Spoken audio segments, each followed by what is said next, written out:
Hello friends. Did you know nearly 80% of those who watch my videos aren't subscribed? If you enjoy these stories, please hit that subscribe button and leave a like. It really helps. Thank you for being here. By the way, where are you watching from? Let me know in the comments.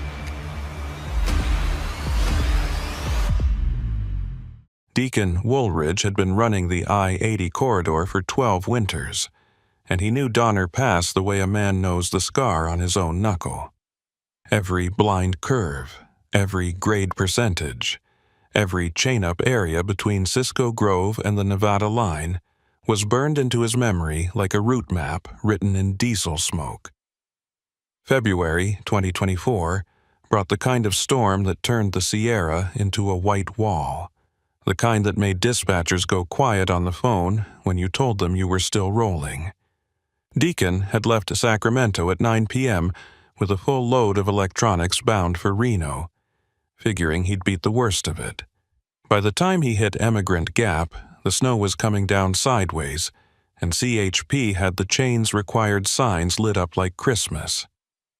He pulled into the designated chain-up area at Nyack, just past the Donner Summit rest area.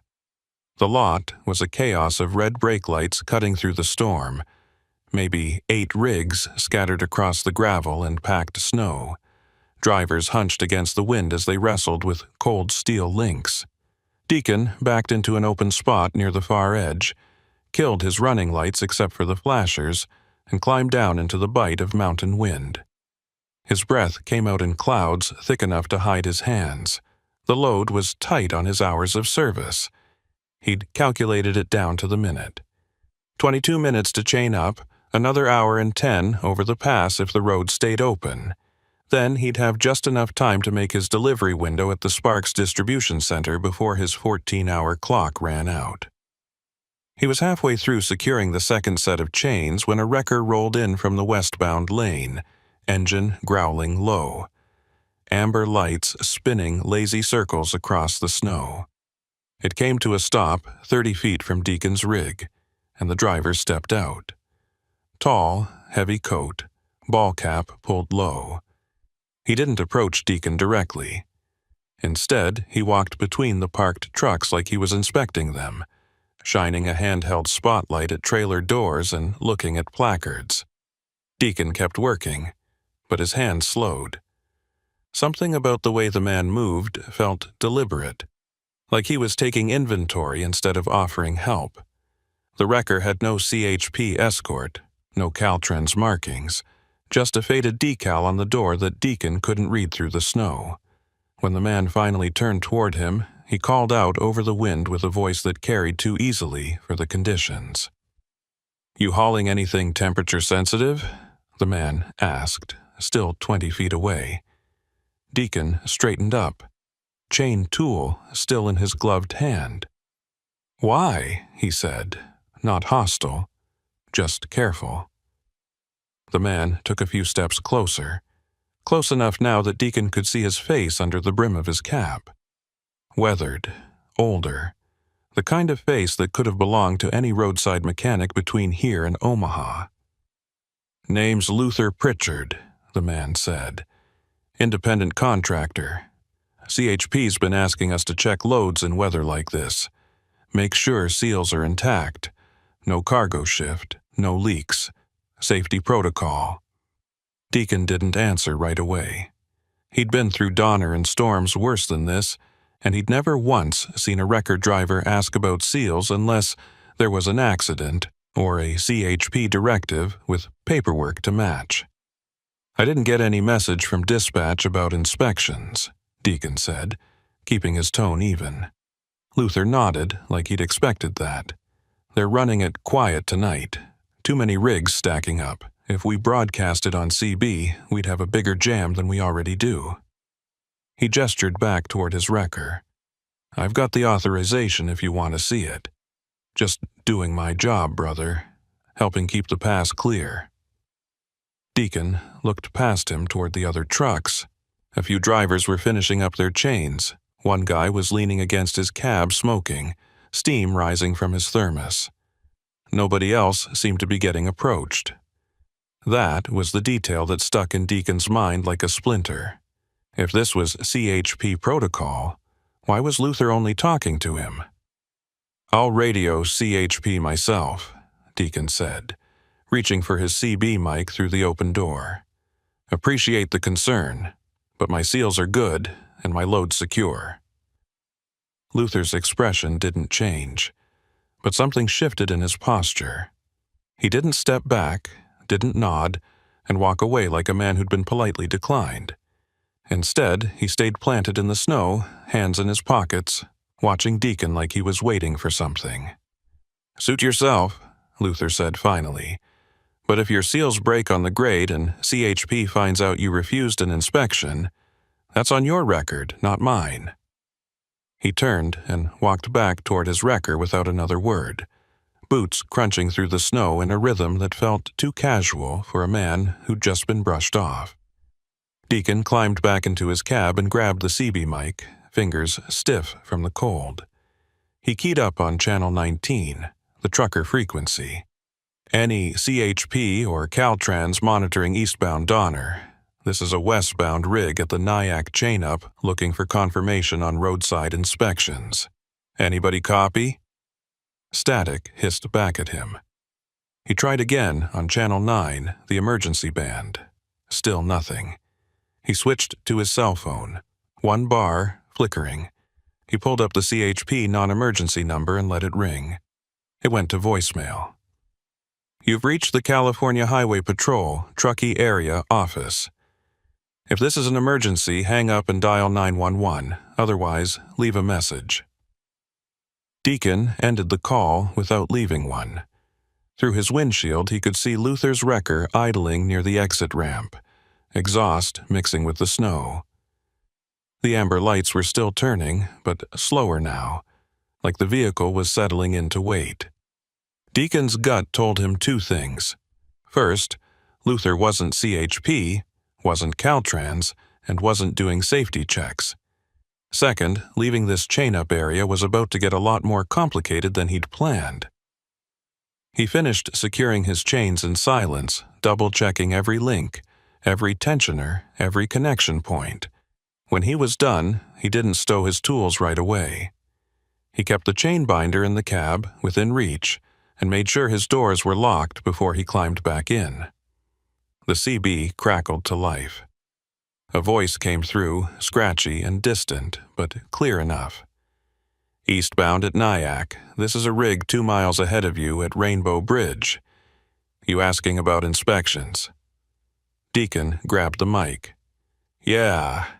Wrecker driver here says CHP's running safety checks on loads. You heard anything about that?"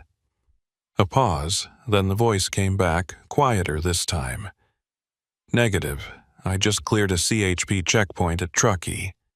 They didn't say a word about inspections. Only thing they're checking is chains and HOS logs. Who approached you?"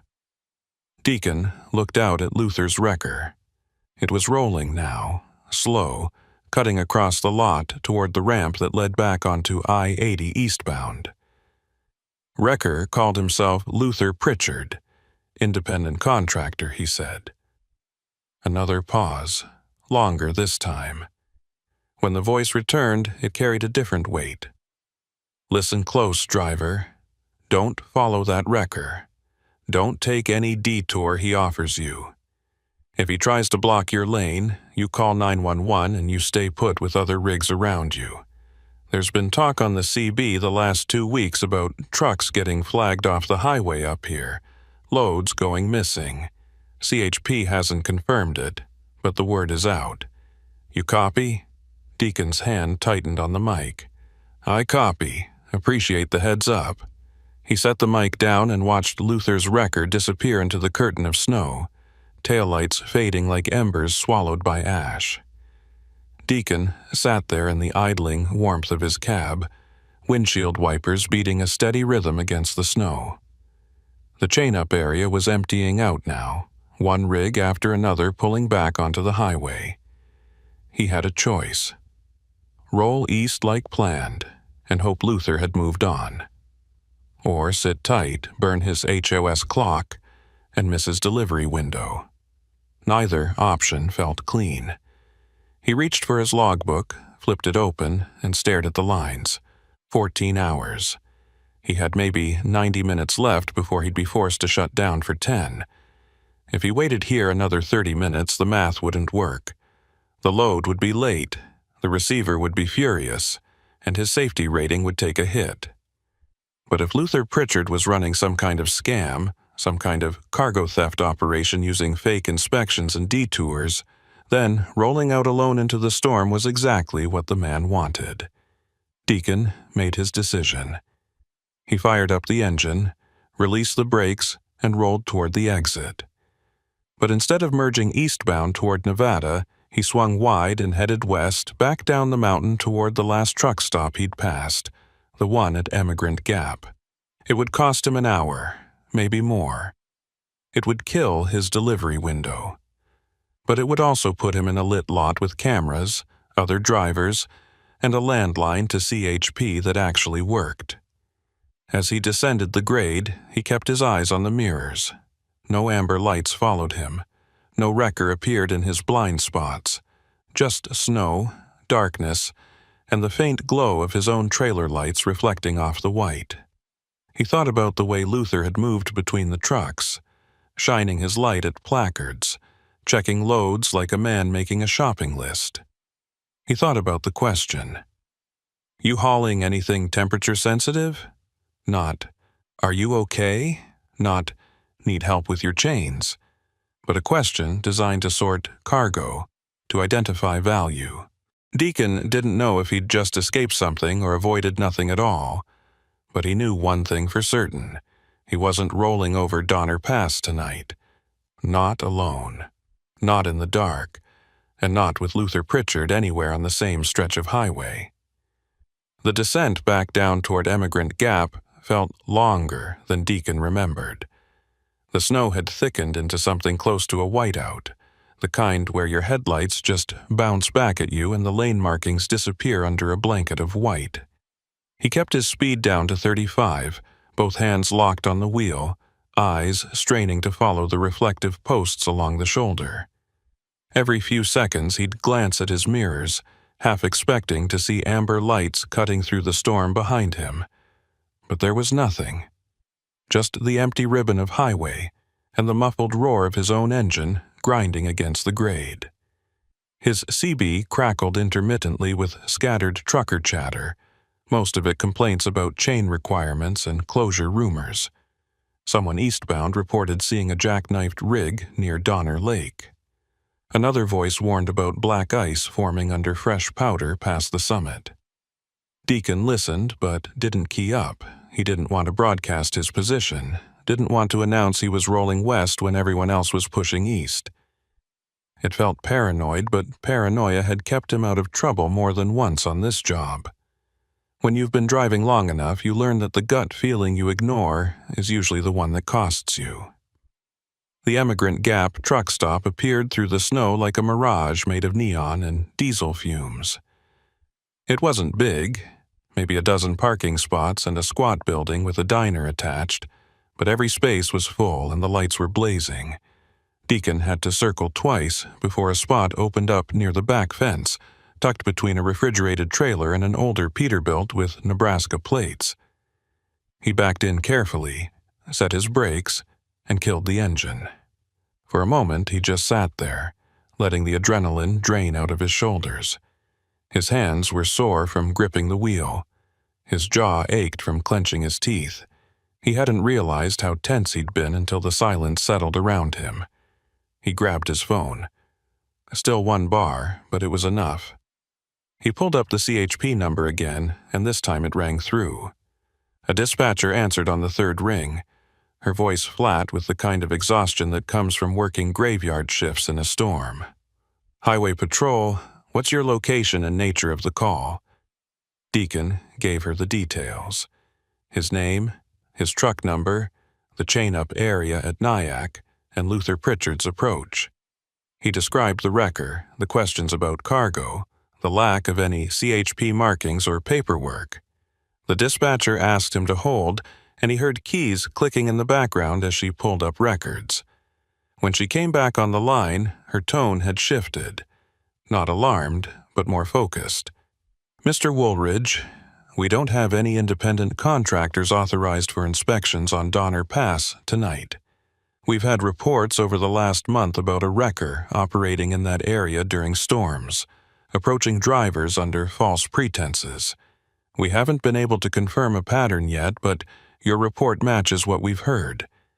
Did this individual attempt to redirect you off the highway or request access to your trailer?" Deacon told her no, that he'd refused and driven back down the mountain. She made a note of it, asked for a description of Luther Pritchard, and told him an officer would follow up if they located the wrecker. Then she added something that made Deacon's stomach tighten. "If you're planning to continue east tonight, I'd recommend traveling in a convoy if possible. We've had 2 incidents in the past 3 weeks where drivers reported being followed after leaving chain-up areas. One driver said a wrecker tried to box him in near the Rainbow Bridge turnout. He managed to get past it, but we never found the vehicle. Stay in communication with other drivers on your CB, and if you see that wrecker again, do not stop. Call 911 immediately." Deacon thanked her and ended the call. He sat in the dim glow of his cab, staring at the phone in his hand. 2 incidents. Followed. Boxed in. He thought about the way Luther had waited at the edge of the chain-up area, engine idling, like a predator watching the herd to see which animal would stray. He climbed out of the cab and walked towards the diner, boots crunching through the snow. The cold hit him like a fist, but he welcomed it. It cleared his head. Inside, the diner was packed with drivers hunched over coffee and plates of eggs that had been sitting under heat lamps too long. The air smelled like grease, burnt coffee, and wet coats drying too close to space heaters. Deacon found a stool at the counter and ordered black coffee from a waitress who looked like she'd been on her feet for 10 hours straight. While he waited, he scanned the room. Most of the faces were familiar in the way all trucker faces were familiar. Weathered, tired, eyes that had seen too many miles and too many close calls. A woman in a reflective vest sat 2 stools down, nursing a cup of soup. She had the look of someone who worked nights, the kind of pallor you only get from years of graveyard shifts. Deacon caught her eye and nodded. She nodded back. "You just come down from the pass?" she asked. Her voice was rough, like she'd been breathing cold air and cigarette smoke in equal measure. Deacon confirmed he had. "Turned back at Nyack. Got a weird vibe from a wrecker driver up there." The woman's expression didn't change, but her hand paused halfway to her mouth. She set her spoon down carefully. "Big guy, older, wrecker with no plates?" Deacon felt the hairs on the back of his neck stand up. "Yeah. Called himself Luther Pritchard." The woman nodded slowly, like she'd been expecting to hear that name eventually. "I work the truck stop here. Night shift manager. Name's Mavis Harland. I've seen that wrecker roll through here 3 times in the past 2 weeks. Always after midnight, always during storms. Never stops for fuel, never comes inside. Just idles at the edge of the lot for a few minutes, then leaves. Last week a driver told me the same guy tried to convince him his load had shifted and needed to be resecured at a private yard down in Colfax. Driver didn't bite, but he said the guy was persistent. Real persistent." Deacon wrapped his hands around his coffee cup, letting the heat seep into his fingers. "CHP know about this?" Mavis shrugged.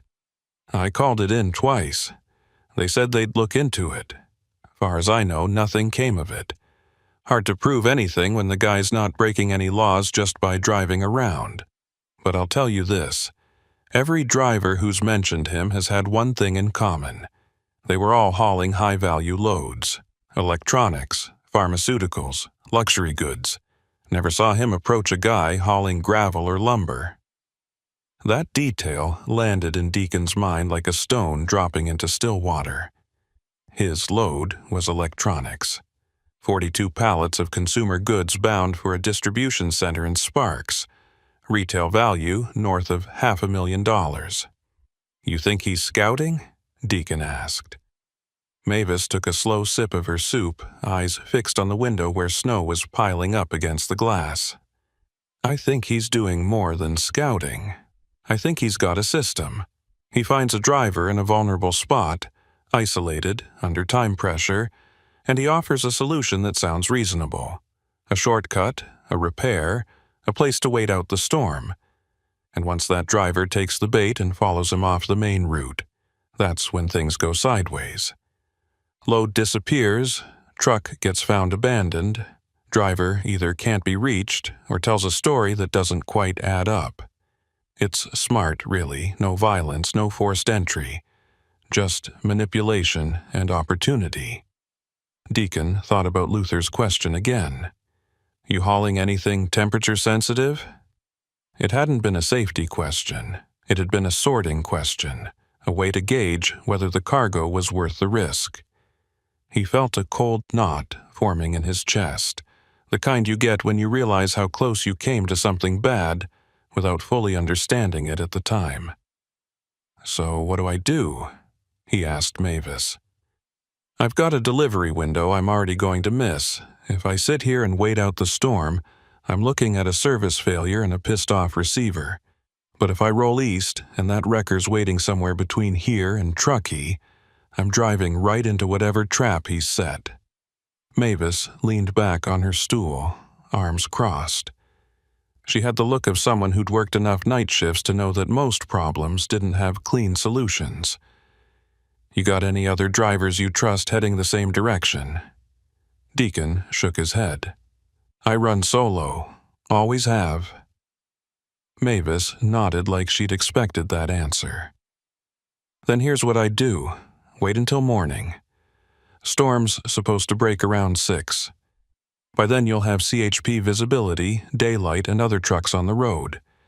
Yeah, you'll miss your window, but you'll still have your load, and your load's worth more than a service failure." Deacon wanted to argue, wanted to say he couldn't afford to wait, that his dispatcher would chew him out and his on-time percentage would tank. But the truth was, Mavis was right. A late delivery was a problem he could fix with a phone call and an apology. A hijacked load was a problem that ended careers. He finished his coffee and pulled out his phone. He called dispatch, explained the situation without going into every detail, and told them he was shutting down for weather. The dispatcher wasn't happy, but she didn't fight him. She'd heard enough storm stories over the years to know that sometimes you just had to stop and wait. When Deacon got back to his truck, the lot felt different.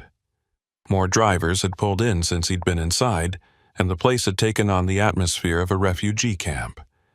Rigs idling in neat rows, exhausts billowing white clouds into the black sky, drivers moving between cabs with thermoses and cigarettes, swapping stories about road conditions and chain requirements. It felt safer somehow, surrounded by steel and noise and other people who understood the rhythm of the road. Deacon climbed into his bunk, pulled the curtains tight, and set his alarm for 5:30 a.m. He tried to sleep, but every sound outside made his eyes snap open. A door slamming, an engine revving, the scrape of a snowplow blade on asphalt. Around 3 a.m. he heard it. The low growl of a diesel engine that didn't match the idle rhythm of the parked rigs. He pulled back the curtain just enough to see out. A wrecker was rolling slowly through the lot, no lights except the amber bar on the roof. It moved like it was searching, creeping past each truck, pausing for a few seconds, then moving on. Deacon's breath caught in his throat. He couldn't see the driver's face, couldn't read the faded decal on the door, but he knew. It was Luther. The wrecker made a full loop of the lot, slow and deliberate, and then rolled back out toward the highway entrance. Deacon grabbed his phone and called 911. He gave them his location, described the wrecker, and told them it had just left heading eastbound. The dispatcher said a unit was en route, but in weather like this, response times were delayed. Deacon didn't go back to sleep. He sat upright in his bunk, curtain cracked, watching the lot. At 4:15 a.m., a California Highway Patrol cruiser pulled in, roof lights cutting through the snow. An officer stepped out, tall and lean, moving with the careful precision of someone who'd worked too many accident scenes in bad weather. He walked toward the diner, spoke briefly with someone inside, then started making rounds to the parked trucks. When he reached Deacon's rig, he knocked on the door. Deacon climbed down to meet him. The officer introduced himself as Eldon Rakes, a trooper out of the truckee station. He had a face like worn leather, the kind you earn from years of working mountain highways in all kinds of weather. His eyes were sharp, though, the kind that didn't miss much. "You the driver who called in the wrecker?" Deacon confirmed he was and gave Rakes the full story. The chain-up area, Luther's approach, the fake inspection claim, the CB warning, and the wrecker's late-night appearance in the lot. Rakes listened without interrupting, taking notes in a small waterproof notebook. When Deacon finished, Rakes looked up at him with an expression that was hard to read. "You did the right thing turning back," Rakes said.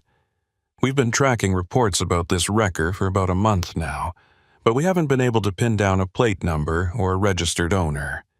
The vehicle shows up on storms, approaches drivers in isolated areas, and then disappears before we can get eyes on it. We think it's part of a cargo theft ring, but without a solid lead or a victim willing to go on record, we can't make an arrest. Most drivers who get approached either don't report it, or they do and nothing comes of it because there's no evidence of a crime. He's not breaking into trucks, not forcing anyone off the road. He's just persistent." Deacon felt a surge of frustration. "So what am I supposed to do? Just hope he doesn't follow me when I leave?" Rakes shook his head. "When you're ready to roll, you let me know. I'll escort you over the pass myself. I'm on shift until 8, and I've got nothing better to do than make sure you get to the Nevada line without trouble. If that wrecker shows up again, we'll have a reason to pull him over and run his information. That's the best I can offer." Deacon felt some of the tension in his shoulders ease. It wasn't a perfect solution, but it was something. "I appreciate that, officer." Rakes handed him a card with a direct number. "Call me when you're ready to move. I'll be at the Nyack chain-up area waiting for the pass to reopen. CHP's doing avalanche control at dawn, and once that's clear, we'll get traffic moving again. Should be around 6:30, 7 at the latest." Deacon thanked him, and Rakes walked back to his cruiser, pausing to speak with a few other drivers before leaving the lot. Deacon watched the taillights disappear into the snow, then climbed back into his cab. He sat there in the dark, listening to the wind rattle his mirrors, and thought about how close he'd come to following Luther Pritchard off the highway. How easy it would have been to believe the lie, to take the shortcut, to trust the wrong person at the wrong time. When his alarm went off at 5:30, the storm had started to break. The snow was still falling, but lighter now, and through the clouds he could see the first hint of gray dawn creeping over the mountains. Deacon did his pre-trip inspection in the cold morning air, checking his chains, his lights, his load straps. Everything was secure. Everything was ready. He called Trooper Rakes, and the officer confirmed he was already at Nyack waiting. "I'll see you in 20, Deacon said, and fired up his engine. The drive back up to the chain-up area felt different in the daylight. The road was still treacherous, still lined with snow and ice, but the visibility was better, and there were other trucks on the move. Deacon joined a slow convoy of eastbound rigs, all of them chained up and creeping along at 40 miles an hour. When he reached Nyack, Trooper Rakes was parked at the entrance in his cruiser, roof lights flashing. Deacon pulled alongside and rolled down his window. Rakes gave him a nod. "Stay behind me. We're going over together." And they did. Slow, steady, with Rakes leading the way and Deacon following close behind. Trailer swaying slightly on the icy grade, but holding the line. They passed the turnout at Rainbow Bridge, the overlook at Donner Lake, the long descent toward Truckee. And the whole way, Deacon kept his eyes on the mirrors, watching for amber lights that never came. When they finally crossed the state line into Nevada and the highway opened up into flatter, clearer terrain, Rakes pulled over onto the shoulder. Deacon stopped behind him. The trooper walked back to Deacon's cab and looked up at him through the window. "You're clear from here," Rakes said. "Drive safe, and if you see that wrecker again, you call it in immediately. We'll get him eventually. Guys like that always make a mistake." Deacon thanked him one more time, and Rakes walked back to his cruiser and turned around, heading back west toward California. Deacon sat there for a moment on the shoulder, watching the trooper's lights fade into the distance. Then he shifted into gear and rolled east toward Sparks, his load still intact, his delivery late but not lost. He thought about Luther Pritchard, about Mavis Harlan's theory, about Trooper Rakes's warning, and he thought about how thin the line was between making it and not making it on a night like that. One wrong decision, one misplaced trust, and he'd have been another statistic, another report filed and forgotten. He made his delivery 3 hours late. The receiver wasn't happy, but they unloaded him without issue. Deacon signed the paperwork, logged the delay as weather-related, and rolled out of the yard with an empty trailer and a head full of questions that didn't have answers. He never saw Luther Pritchard again, never heard his name on the CB, never got a follow-up call from CHP. It was like the man had dissolved back into the storm, waiting for the next driver, the next opportunity, the next mistake. And maybe that was the worst part. Not knowing if he'd escaped something real or just imagined the danger in the dark. 3 days passed before Deacon heard anything more about Luther Pritchard. 3 days of normal runs, routine stops, the kind of driving that lets you forget about close calls and bad decisions. He'd hauled a load of bottled water from Reno to Salt Lake City, then picked up a backhaul of industrial equipment heading to Sacramento. The whole time, he kept his CB on Channel 19, listening to the usual trucker chatter, waiting for someone to mention a wrecker or a chain-up scam or anything that sounded familiar. But there was nothing, just the ordinary complaints about traffic, fuel prices, and dispatchers who didn't understand how weather worked. It was late afternoon when his phone rang. Unknown number, 530 area code. Truckee. Deacon almost didn't answer. He was rolling through Reno, fighting rush-hour traffic on I-80, and the last thing he needed was a telemarketer or a wrong number. But something made him thumb the accept button. Maybe it was instinct. Maybe it was just curiosity. Either way, he put it on speaker and said his name. The voice that came back was Trooper Eldon Rakes, and he sounded tired in a way that had nothing to do with lack of sleep. "Mr. Woolridge, I wanted to follow up with you about the incident at Donner Pass. Do you have a few minutes to talk?" Deacon eased into the right lane, putting some distance between himself and a sedan that was tailgating him too close. "Yeah, I can talk. What's going on?" There was a pause on the other end, the kind of pause that meant Rakes was choosing his words carefully. "We found the wrecker, or at least, we found a wrecker that matches the description you gave us. It was abandoned in a turnout near Cisco Grove, about 12 miles west of where you encountered it. No plates," Vin filed off, registration stickers peeled clean. Whoever was driving it knew what they were doing. Deacon felt his grip tighten on the wheel. "What about Luther Pritchard? You get any identification?" Rakes let out a slow breath. "That's the problem. We don't think Luther Pritchard is a real person. We ran the name through every database we have. DMV, criminal records, commercial driver logs, nothing. No one by that name holds a wrecker license in California, Nevada, or any surrounding state. We think it was an alias, maybe one of several he uses depending on who he's talking to. The wrecker itself is a dead end too. It's an older Ford, probably mid-2000s, repainted multiple times. We found tool marks on the door where decals had been removed and reapplied. It's a shell, basically. A vehicle designed to look legitimate from a distance but falls apart under scrutiny. Deacon merged onto the off-ramp, heading toward a truck stop where he planned to fuel up and grab something to eat. His mind was racing, putting pieces together that didn't quite fit. So what does that mean? Is this guy still out there? Rakes didn't answer right away. When he did, his voice had dropped lower, like he was speaking to someone who already knew the answer but needed to hear it confirmed. We think there's more than one person involved. This isn't just a lone operator running a scam, it's organized. We found tire tracks near the wrecker that suggest at least 2 other vehicles were present when it was abandoned.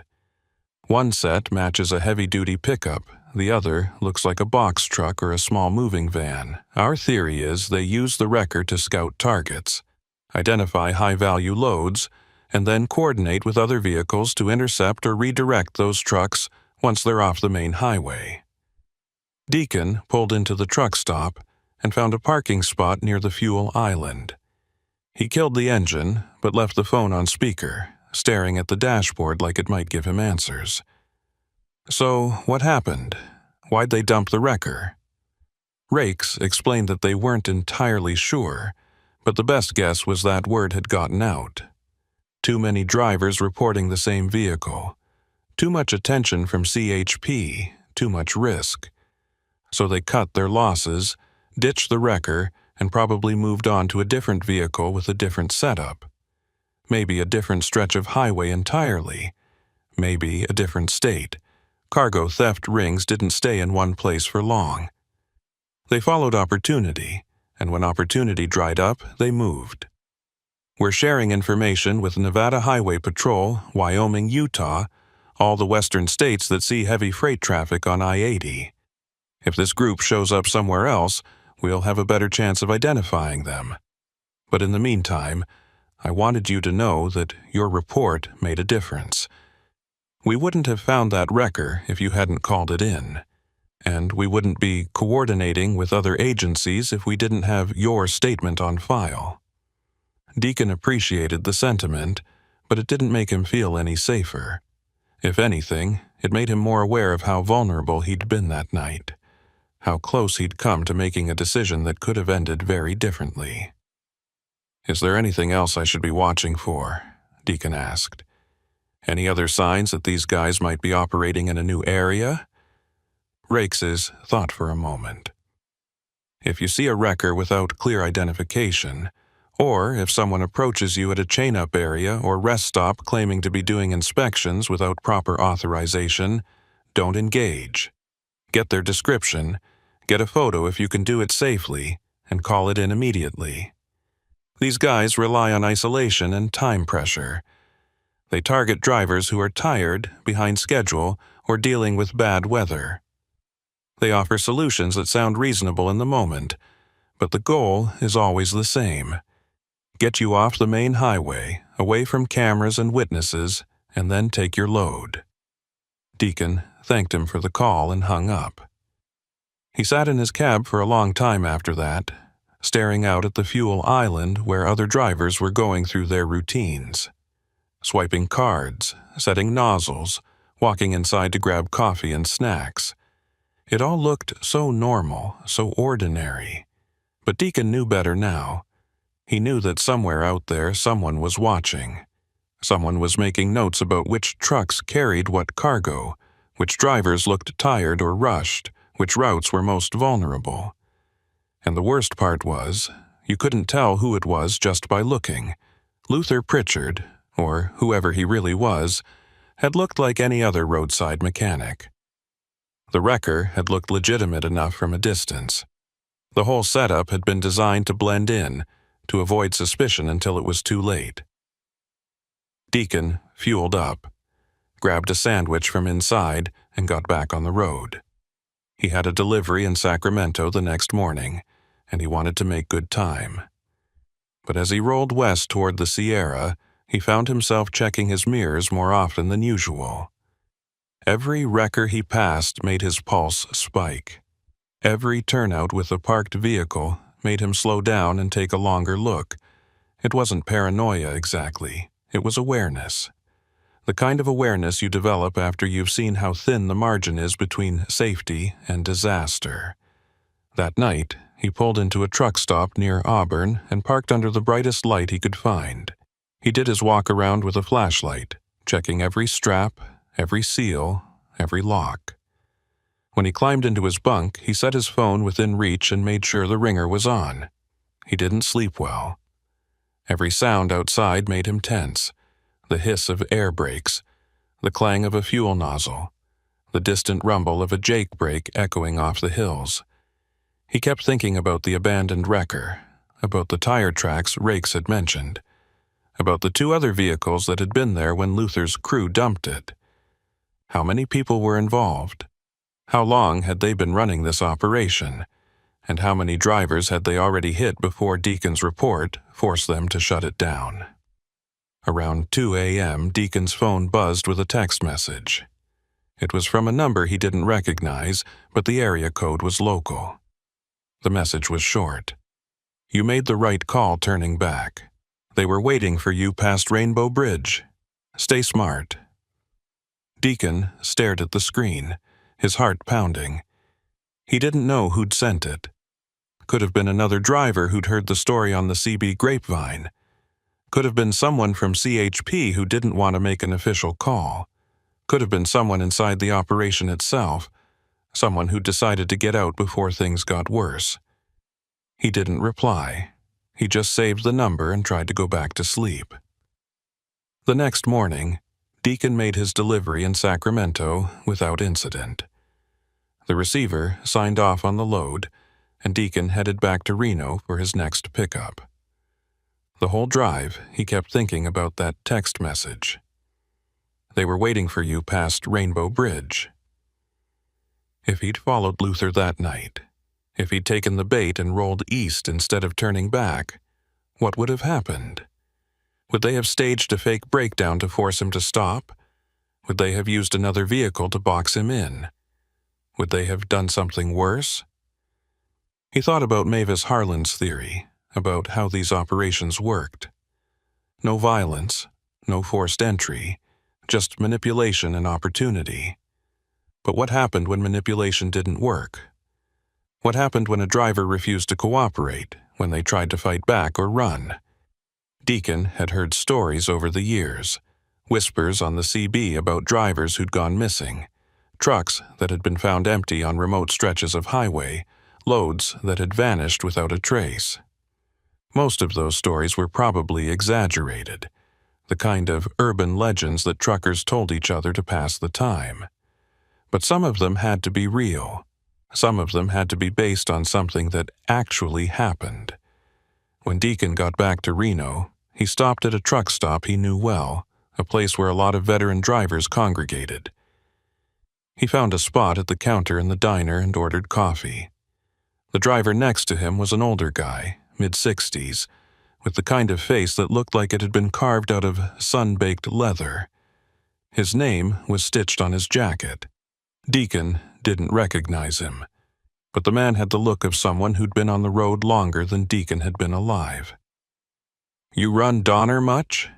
Deacon asked, keeping his tone casual. The older driver nodded. "Used to run it all the time. These days I try to avoid it in winter. Too much risk, not enough reward." Deacon took a sip of his coffee. "Ever run into trouble up there? Guys trying to pull scams or redirect you off the highway?" The older driver gave him a long look, like he was deciding how much to say. "You asking because you heard something or because you experienced something?" Deacon told him about Luther Pritchard, about the chain-up area, the fake inspection claim, the wrecker that had been abandoned. The older driver listened without interrupting, his expression unreadable. When Deacon finished, the man set his coffee cup down and leaned back on his stool. "You got lucky," he said simply. "Real lucky. I know 2 drivers who didn't. One of them took a detour a wrecker driver suggested, said there was a shorter route around traffic. Truck was found 3 days later in a warehouse lot outside Colfax. Load gone, driver traumatized, couldn't give a clear description of what happened. Said he'd been drugged, but the tox screen came back negative. Other driver I know got boxed in at a rest stop, said a guy tried to force his way into the cab. Driver locked the doors and laid on the horn until other trucks came over. Guy ran off, never caught." Deacon felt a chill run down his spine. When did this happen? The older driver shrugged. First one was maybe 2 years ago. Second one was last winter. CHP knows about it, but like I said, hard to prove anything when the guys doing it don't leave evidence. They're smart. They know how to work the system. They know which areas don't have cameras, which rest stops are understaffed, which drivers are most vulnerable. And they know how to disappear when things get hot. Deacon finished his coffee in silence. He wanted to ask more questions, wanted to know if there was a pattern or a way to predict where these guys would strike next. But the truth was, there probably wasn't. These operations moved like shadows, appearing when conditions were right and vanishing when the light got too bright. All you could do was stay alert, trust your instincts, and hope you made the right call when the moment came. Before he left the diner, the older driver gave him one more piece of advice. Don't let it make you paranoid, but don't let it make you careless either. The road's got enough dangers without adding human ones to the mix. You did good turning back that night. A lot of guys wouldn't have. They'd have talked themselves into believing it was fine, that they were overreacting. But overreacting is what keeps you alive in this job. Remember that.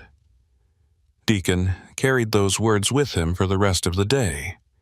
He picked up his next load, a shipment of agricultural equipment heading east toward the Salt Lake City, and rolled out as the sun was setting. The highway stretched ahead of him, familiar and endless, and for the first time in days he felt like he could breathe again. But he knew the feeling wouldn't last. Every time he saw a wrecker on the shoulder, every time he passed a chain-up area in the dark, he'd remember Luther Pritchard's face and the way the man had moved between trucks like he was shopping for something specific. And he'd remember the text message. They were waiting for you past Rainbow Bridge. Somewhere out there, someone had been watching him that night. Someone had known his route, his load, his schedule. And if Deacon had made a different choice, if he'd followed Luther instead of turning back, he'd have driven straight into whatever trap they'd set. The thought made his hands tighten on the wheel. It made him check his mirrors more often, made him scrutinize every vehicle that stayed behind him for too long. It made him careful in ways he hadn't been before. That night, Deacon stopped at a truck plaza just outside of Elko, Nevada. He parked under lights, did his walk-around with a flashlight, and climbed into his bunk. Before he closed his eyes, he sent a text to the unknown number that had messaged him. "Who is this?" He didn't expect a reply, and he didn't get one. But he left his phone on the seat next to him, just in case. Because the road was a strange place, full of people who meant you harm and people who meant you well, and sometimes it was impossible to tell which was which until it was too late. As he drifted off to sleep, Deacon thought about Trooper Rake's words. These guys rely on isolation and time pressure. That was the key. They found you when you were vulnerable, when you were alone, when you were making decisions based on exhaustion and desperation instead of clarity and caution. And the only defense was to recognize those moments before they happened, to see the trap before you stepped into it. Deacon had done that once. He'd trusted his instincts, ignored the pressure of his delivery window, and made the hard choice to turn back. He didn't know if he'd have the courage to do it again, but he hoped he would, because the alternative was something he didn't want to think about. The next morning, he woke to sunlight streaming through his windshield and the sound of other trucks firing up their engines. He checked his phone. No new messages, no missed calls, just another day on the road, another load to deliver, another stretch of highway to cover.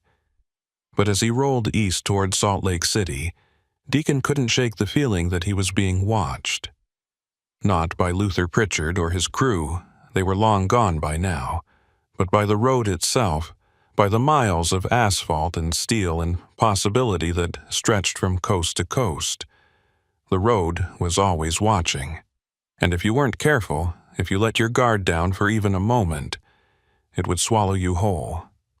2 weeks had passed since the phone call from Trooper Rakes, and Deacon had settled into a rhythm that felt almost normal. Almost. He'd run loads through Utah, Idaho, back through Nevada, the usual circuit that kept him moving and kept the bills paid. Every night he parked under lights. Every rest stop he passed got a long, hard look before he decided whether to pull in. He'd started carrying a dash cam now, front and rear, recording everything. It gave him a small measure of comfort, knowing that if something happened, there'd be evidence, a record that couldn't be erased or explained away. But the truth was, nothing had happened. No wreckers with missing plates. No men in chain-up areas asking about cargo. No anonymous text messages in the middle of the night. It was quiet, and quiet should have felt like relief. Instead, it felt like waiting, like the moment before a storm breaks when the air goes still and the birds stop singing. Deacon had been driving long enough to know that quiet on the road didn't mean safe.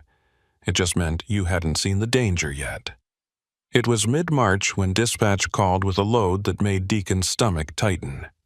Electronics again, high-value consumer goods, Sacramento to a distribution center just outside Reno, the same route he'd been running the night he met Luther Pritchard.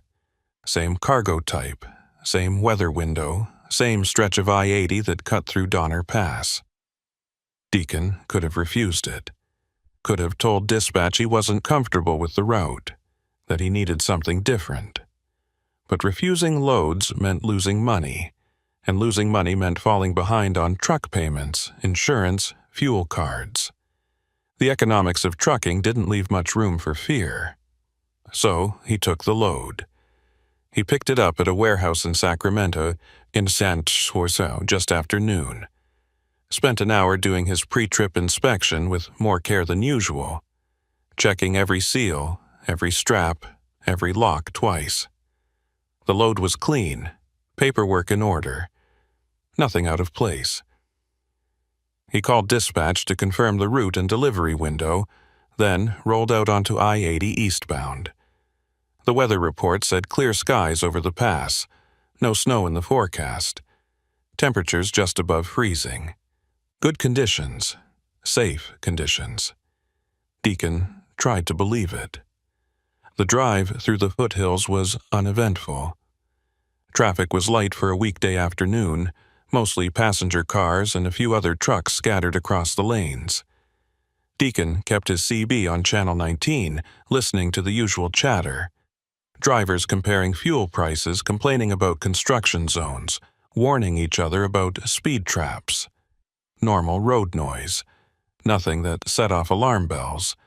But as he climbed higher into the mountains and the pines closed in on both sides of the highway, Deacon felt the old tension creeping back into his shoulders. He passed the turnoff for Emigrant Gap and thought about Mavis Harland. Wondered if she was working tonight, if she'd heard anything more about Luther Pritchard's crew. He thought about calling the truck stop, asking if she'd seen any suspicious activity, but he didn't want to sound paranoid. Didn't want to be the driver who couldn't let go of a close call, who saw threats in every shadow. So he kept driving, kept his eyes on the road and his hand steady on the wheel. The Nyack chain-up area appeared on his right as the grade steepened. Deacon slowed instinctively, scanning the lot even though chains weren't required today. A few trucks were parked there, drivers taking breaks or doing inspections, but no wreckers. No vehicles that looked out of place, just the ordinary rhythm of the highway. People stopping and starting, coming and going. Deacon accelerated back to speed and focused on the road ahead. The summit was close now, just a few more miles of climbing before the descent into Nevada. That's when his CB crackled with a voice he didn't recognize. "Eastbound truck with the covered load. You got a trailer light out on your driver's side. Might want to pull over and check it before CHP spots you." Deacon glanced at his mirrors. His trailer lights were all functioning. He'd checked them 20 minutes ago at the last turnout, but he keyed up the mic anyway, keeping his voice neutral. "Appreciate the heads up, but my lights are good, just check them." A pause. Then the voice came back, friendlier this time. "Could have sworn I saw it flickering. Maybe it's just the angle. You heading to Reno?" Deacon's hand tightened on the mic. That was a strange question.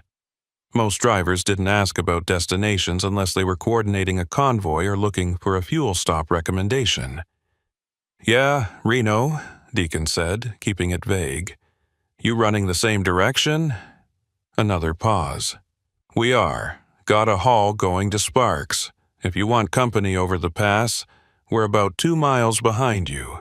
Blue Freightliner, running heavy." Deacon's pulse quickened. He checked his mirrors again.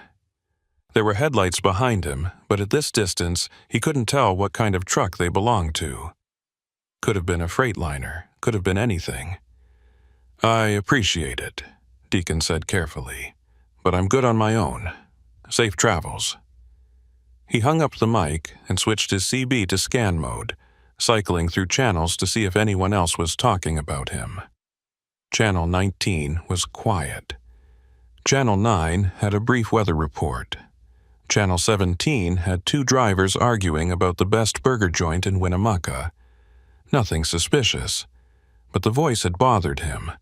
The way it had started with a fake concern about his trailer light, then pivoted to asking his destination. It felt like a probe, a way to gather information without seeming threatening. Deacon kept his speed steady and watched his mirrors.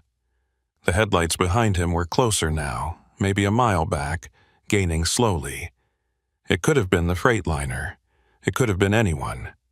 But Deacon wasn't taking chances. He reached for his phone and pulled up Trooper Rake's number. Didn't call yet, just had it ready. If things went sideways, he wanted to be able to hit dial without fumbling. The road crested at Donner Summit and began its long descent toward Truckee. This was the stretch where things could go wrong fast. Steep grades, tight curves, limited visibility around bends. If someone wanted to box you in or force you off the road, this was where they'd do it. Deacon downshifted, let the Jake brake handle most of the deceleration, and kept his eyes moving between the road ahead and the mirrors behind. The headlights were still there, holding distance now, not closing any further. That should have been reassuring, but it wasn't. It felt calculated, like whoever was back there knew exactly how far to stay to avoid spooking him. Deacon's CB crackled again. Different voice this time, rougher, older. "Eastbound at mile marker 168, anybody see a wrecker pulled off near the shoulder? Thought I saw one with no lights." Deacon's blood went cold. Mile marker 168 was just ahead, maybe half a mile. He scanned the roadside as he approached, looking for any sign of a vehicle. Trees pressed close to the shoulder here, shadows deep enough to hide anything smaller than a semi. He didn't see a wrecker, but that didn't mean it wasn't there. He keyed up his mic. "Negative. No wrecker visible from my position. You eastbound or westbound?" No response. Deacon tried again. "Driver asking about the wrecker. What's your location?" Still nothing. The voice had vanished as quickly as it had appeared, leaving only static and the low hum of his engine. Deacon's hands were slick on the wheel now, his breathing shallow. This was a setup. He could feel it in his gut, the same instinct that had told him to turn back 2 weeks ago. They were using the CB to coordinate, to position themselves, to flush him into making a mistake. He passed mile marker 168 without seeing anything unusual, but he didn't relax. The descent continued, the road carving through granite walls and pine forests that seemed to close in tighter with every mile. The headlights behind him had fallen back slightly, maybe intentionally, maybe because they'd decided he wasn't worth the effort. Deacon didn't know which, and he didn't wait to find out.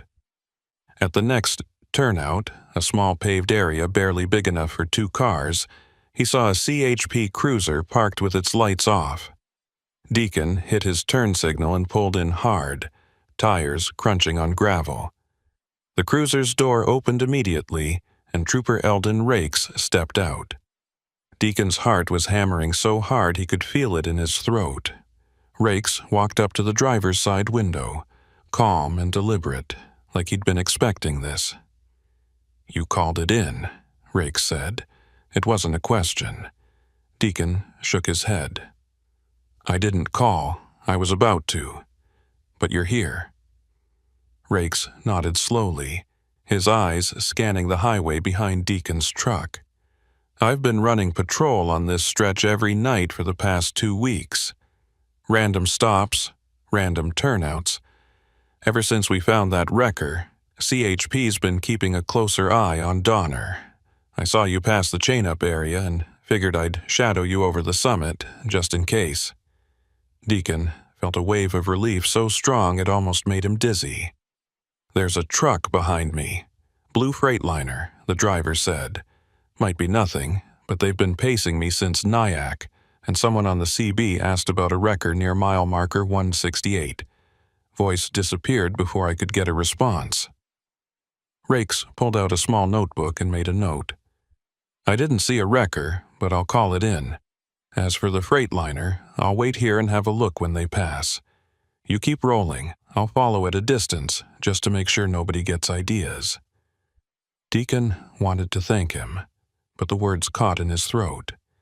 Instead, he just nodded and pulled back onto the highway, merging carefully into the right lane. Rakes followed a minute later, staying a quarter-mile back, far enough to look like regular traffic but close enough to close the gap if needed.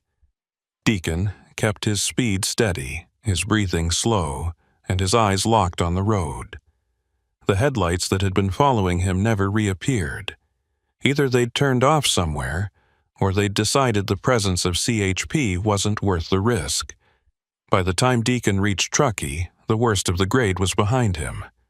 The highway opened up, the trees thinned out, and the lights of the town glittered in the valley below. Rakes stayed with him until the Nevada state line, then flashed his high beams twice and peeled off at the last California exit. Deacon understood. Rakes had escorted him as far as his jurisdiction allowed. From here, Deacon was on his own. The rest of the drive to Reno felt surreal. The highway was wide and flat, traffic light, conditions perfect. But Deacon couldn't shake the feeling that he'd narrowly avoided something, that the voice on the CB asking about the wrecker had been a signal, a way for someone to confirm his position, that the Freightliner pacing him hadn't been coincidence, that if Rakes hadn't been there, if Deacon had been alone on that descent, things would have gone very differently.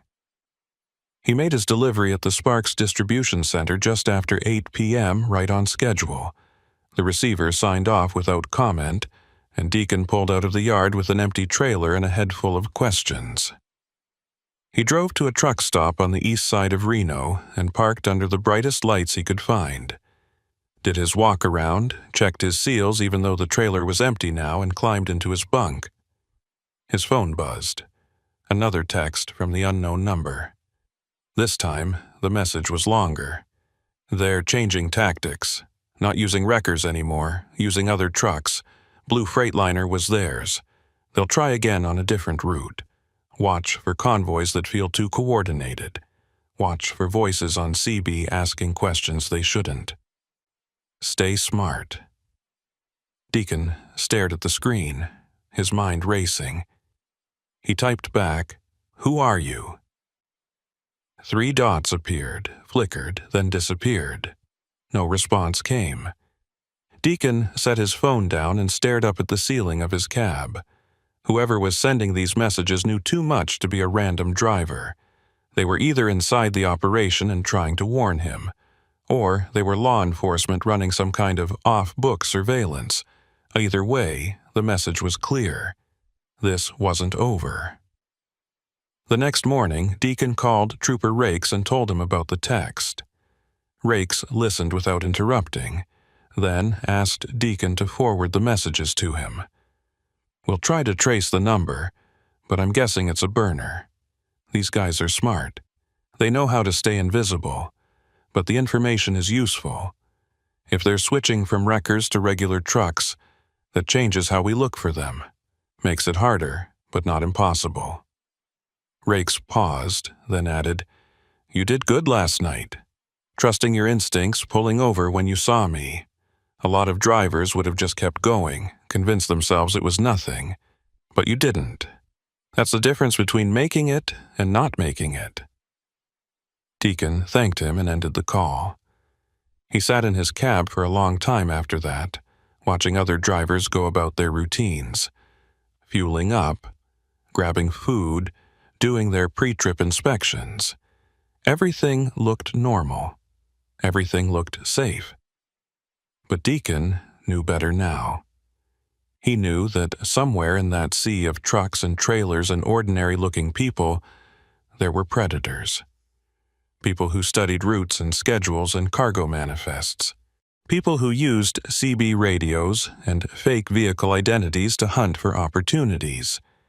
People who relied on the fact that most drivers were too tired or too pressured to see the trap until it was too late. Deacon thought about the abandoned wrecker near Cisco Grove, about the tire tracks suggesting multiple vehicles, about Luther Pritchard's fake name and the way he'd asked about temperature-sensitive cargo. He thought about the older driver in the diner who'd told him about 2 other victims, one drugged, one traumatized. He thought about the text messages warning him, guiding him, keeping him one step ahead. And he realized that this wasn't just about him anymore. This was bigger than one close call on one stretch of highway.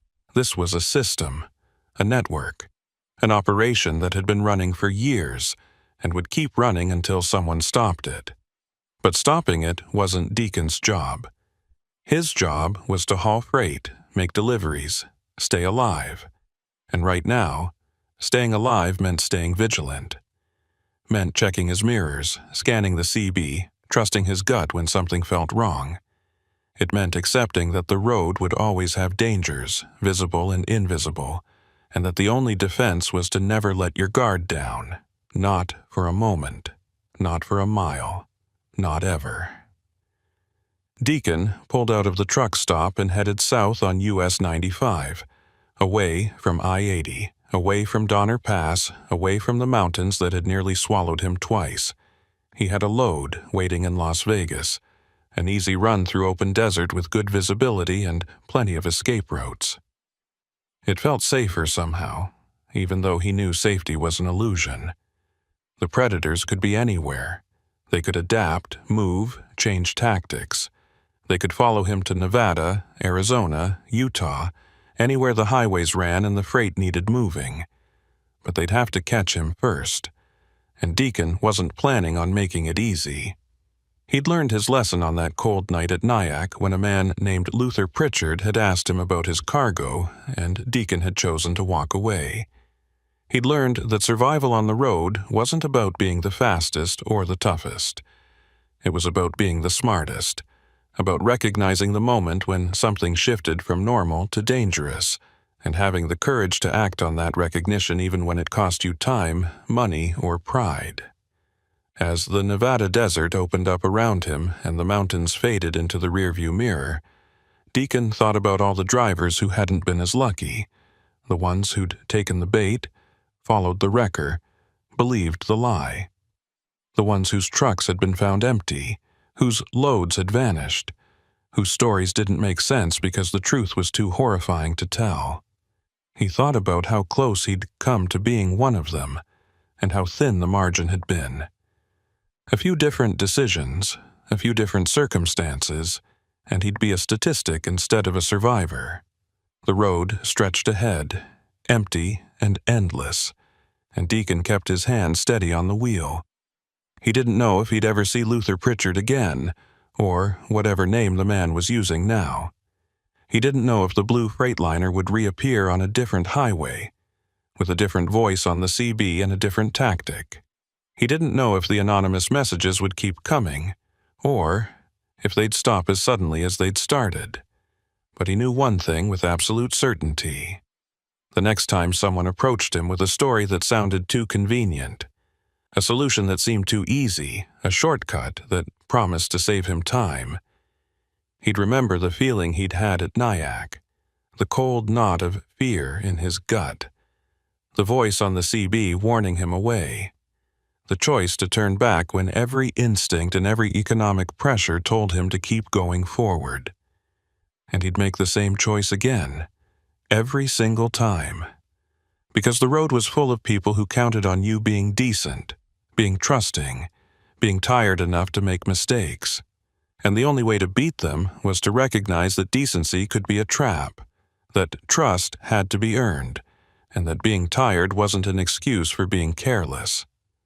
Deacon had learned those lessons the hard way, and he carried them with him now, mile after mile, load after load, into a future that was uncertain but at least still his to navigate. Somewhere behind him, back in the mountains, the operation continued. The predators hunted. The traps were set. And other drivers who didn't know what Deacon knew, rolled into the dark and hoped for the best. Some of them would make it. Some of them wouldn't.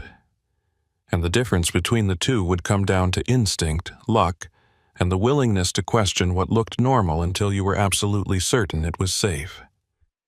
Deacon's phone buzzed one last time as he crossed into the open desert. He glanced at the screen. The unknown number. One final message. You're learning. Keep learning. The road is long and they're patient, but so are you.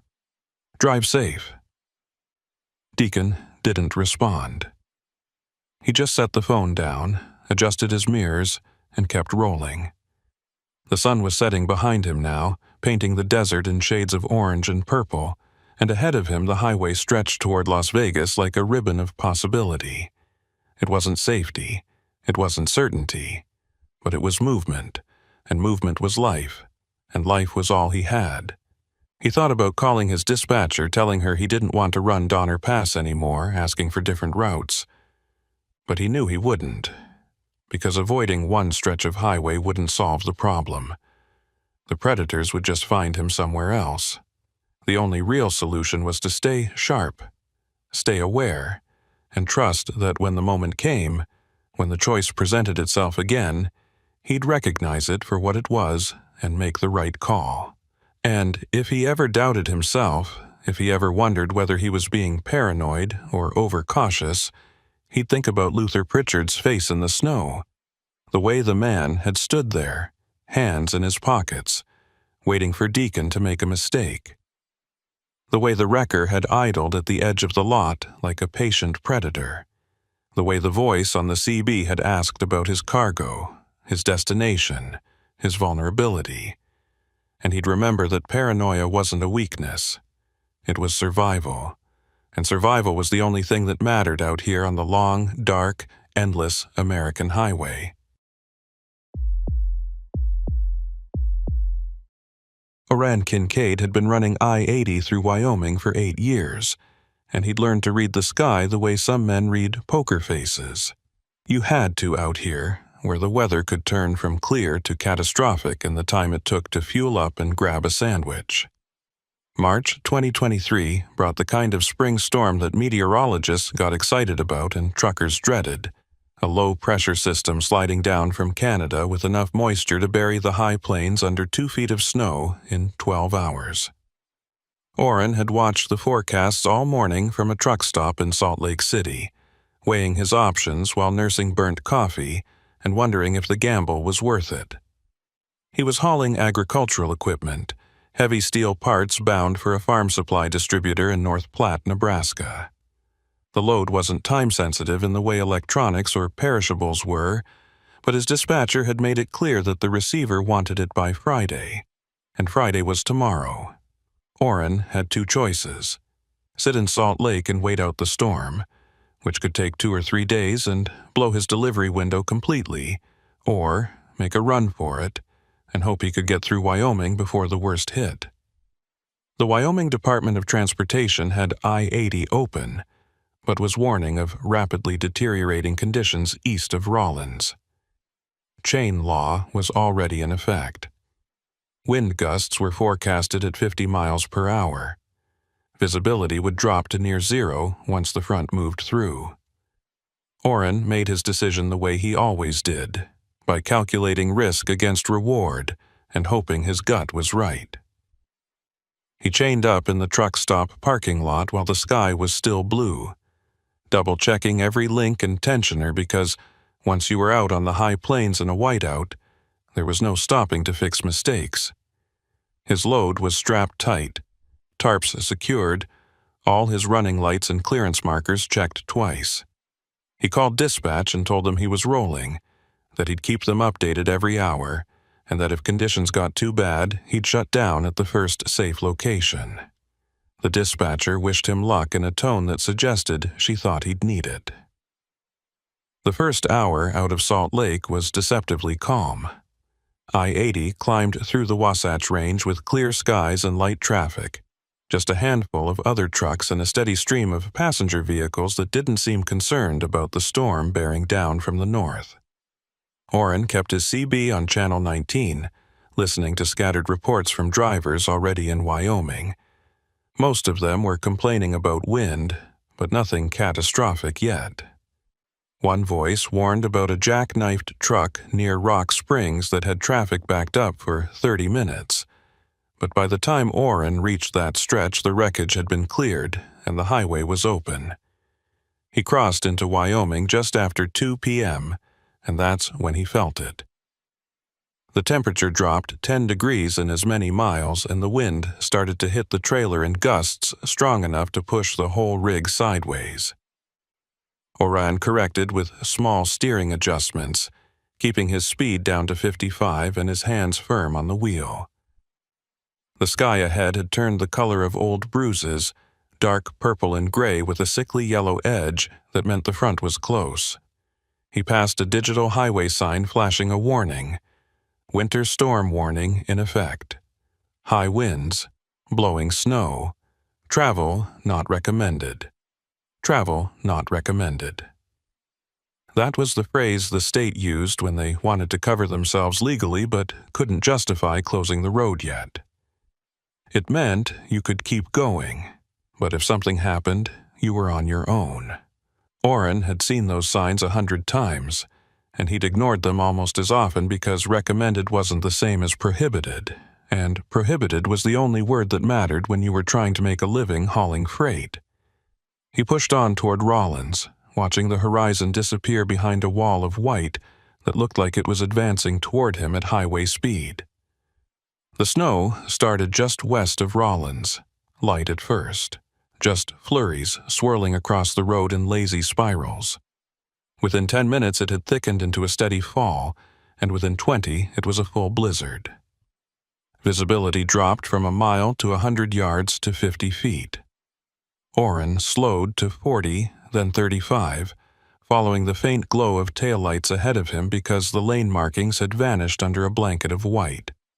His windshield wipers were working overtime, and even with the defroster on full blast, ice was forming in the corners of the glass. The wind was relentless now, hammering the trailer with gusts that made the whole rig shudder and groan. His CB crackled with voices, drivers calling out positions and conditions, trying to coordinate in the chaos. Eastbound at mile marker 215, can't see past my hood. Anybody else shutting down?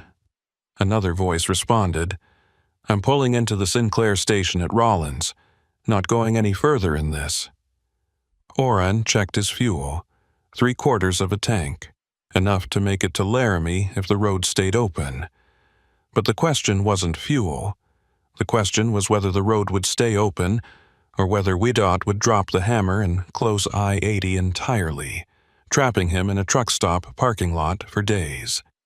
He made it to Rollins and saw the Sinclair station on his right, its lights barely visible through the snow. A dozen trucks were already parked there, engines idling, exhaust mixing with the blowing snow to create a white fog that hung over the lot like a shroud. Oren's instinct was to pull in, to join the others and wait it out. But something held him back. Maybe it was the memory of sitting in a parking lot for 3 days during a storm in 2019, watching his delivery window evaporate while his dispatcher sent increasingly frustrated messages. Maybe it was the knowledge that if he stopped now, he wouldn't make North Platte by Friday, and the receiver would refuse the load or hit him with a late fee that would eat into his profit margin. Or maybe it was just stubbornness, the part of him that had kept him on the road for 8 years, despite the long hours, the loneliness, the constant pressure. Oren keyed up his CB. "Eastbound at Rollins, anybody got a read on conditions toward Laramie?" Static for a moment, then a voice came back, older, tired. "I just came from Laramie heading west. It's bad, brother, real bad. Wind's worse than the snow. Saw 2 trucks blown off into the median between here and Elk Mountain. DOET's talking about closure any minute." Oren's hands tightened on the wheel. Elk Mountain. That was the stretch every Wyoming driver feared, a 20-mile gauntlet of high elevation and zero protection from the wind. In good weather, it was manageable. In a storm like this, it was a death trap, but it was also the only route east. There was no alternate highway, no detour that didn't add 8 hours and 2 states to the trip. It was I-80 or nothing. Oren made his choice. He rolled past the Sinclair station and kept going east into the teeth of the storm. The highway narrowed in his vision to just the ghostly outline of reflective posts on the shoulder and the occasional flash of red taillights ahead. Oren stayed in the right lane, hugging the shoulder as close as he dared, because if another truck came up behind him going too fast, he wanted room to bail out. His Jake brake was useless in these conditions. The engine brake just made the drive wheels want to slip, so he relied on careful throttle control and gentle applications of the service brakes. Every few minutes, a gust of wind would slam into the trailer hard enough to push him toward the center line, and every time Oren would correct, fighting the wheel, feeling the weight of 40,000 pounds of steel and cargo shifting beneath him. He passed a truck that had slid off into the median, its hazard lights flashing weakly through the snow. Oren grabbed his CB mic. "Disabled truck in the median near mile marker 228, driver visible in the cab." He didn't stop. Couldn't stop. If he tried to pull over in this wind, he'd end up in the ditch too. Someone else would have to help. Someone with a wrecker and chains and the kind of equipment you needed to pull a loaded semi out of a snowbank. Oren's job was to keep moving, to stay on the road, to not become another casualty. His phone buzzed, a text from dispatch. "WYDOT just issued closure warning for I-80 Rollins to Laramie. Advise your status." Oren didn't respond. He was too busy trying to keep the truck between the lines he could no longer see. Another text. "Oren, confirm you're not on that stretch." He ignored it. If dispatch wanted to chew him out later, fine. Right now, he needed both hands on the wheel and all his focus on not dying. The wind was so strong now that snow wasn't falling. It was flying horizontally, smearing across his windshield in sheets that made it impossible to see more than a few feet. Oren's speed had dropped to 25 miles per hour, and even that felt too fast. He was navigating by instinct more than sight, feeling the road through the vibration of the steering wheel, listening to the sound of his tires on pavement versus the crunch of snow on the shoulder. It was like driving blind, and the terror of it settled into his chest like a cold stone. That's when he saw the lights. Not tail lights, not headlights. Amber lights, rotating slowly, cutting through the white like a beacon. A vehicle was stopped on the shoulder ahead, hazards on, and as Orrin got closer he could make out the shape of a pickup truck with a light bar on the roof. Someone was standing next to it, waving both arms. Orrin's first thought was highway patrol, but as he slowed he realized there were no state markings on the truck, no official insignia. Just a white pickup with aftermarket lights and a figure in a heavy coat gesturing for him to stop. Orrin eased off the throttle, letting the truck coast, debating whether to stop or keep going. The figure stepped closer to the road, still waving, and Orrin caught a glimpse of the man's face, older, weathered, the kind of face you saw on ranch hands and farmers who'd spent their lives working outside. The man pointed east, then made a slashing motion across his throat. Road closed. That was the message. Orrin cracked his window an inch and the wind screamed in, bringing snow and cold that bit at his face. "Road's closed ahead," the man shouted over the wind. "Just got word on the radio. State Patrol's blocking it at the Elk Mountain summit. You need to turn around or find shelter." Orrin shook his head. "Can't turn around in this, I'll get stuck." The man moved closer, bracing himself against the wind. "I've got a place. Private property, about 6 miles south of here. Big equipment barn, heated, plenty of space. You can park there and wait out the storm. Better than sitting on the highway." Orrin hesitated. Every instinct he'd developed over 8 years of driving told him not to follow a stranger off the main highway in the middle of a storm. But the alternative was trying to push through to a roadblock and then being forced to turn around anyway. Or sitting on the shoulder in near-zero visibility, waiting to get rear-ended by another truck. The man seemed to read his hesitation. "Name's Hobart Lyle. I own a ranch south of here. I've helped drivers before when the road closes. I'm not looking to scam you, just offering a safe place to wait it out." Orrin looked past the man at the wall of white that stretched in every direction. He couldn't see the road ahead, couldn't see the road behind. He was blind and getting more so by the minute. He keyed up his CB, broadcasting on Channel 19. "Any eastbound drivers near mile marker 235? Anybody got confirmation on a closure at Elk Mountain?" Static. He tried again. "Anybody copy?" Nothing. The storm was eating the signal, scattering it across the plains like everything else. Orrin looked back at the man standing in the snow, waiting for an answer. Hobart Lyle. The name sounded real enough. The offer sounded reasonable enough. And Orrin was out of better options. 6 miles south?" Orrin shouted through the window. Hobart nodded. "Take the next ranch access road. It's unmarked, but I'll lead you. Just follow my lights." Orrin made his decision. He nodded, and Hobart jogged back to his pickup, climbed in, and pulled onto the highway. His amber lights cut through the snow, and Orrin followed, easing back into gear and rolling slowly behind the pickup.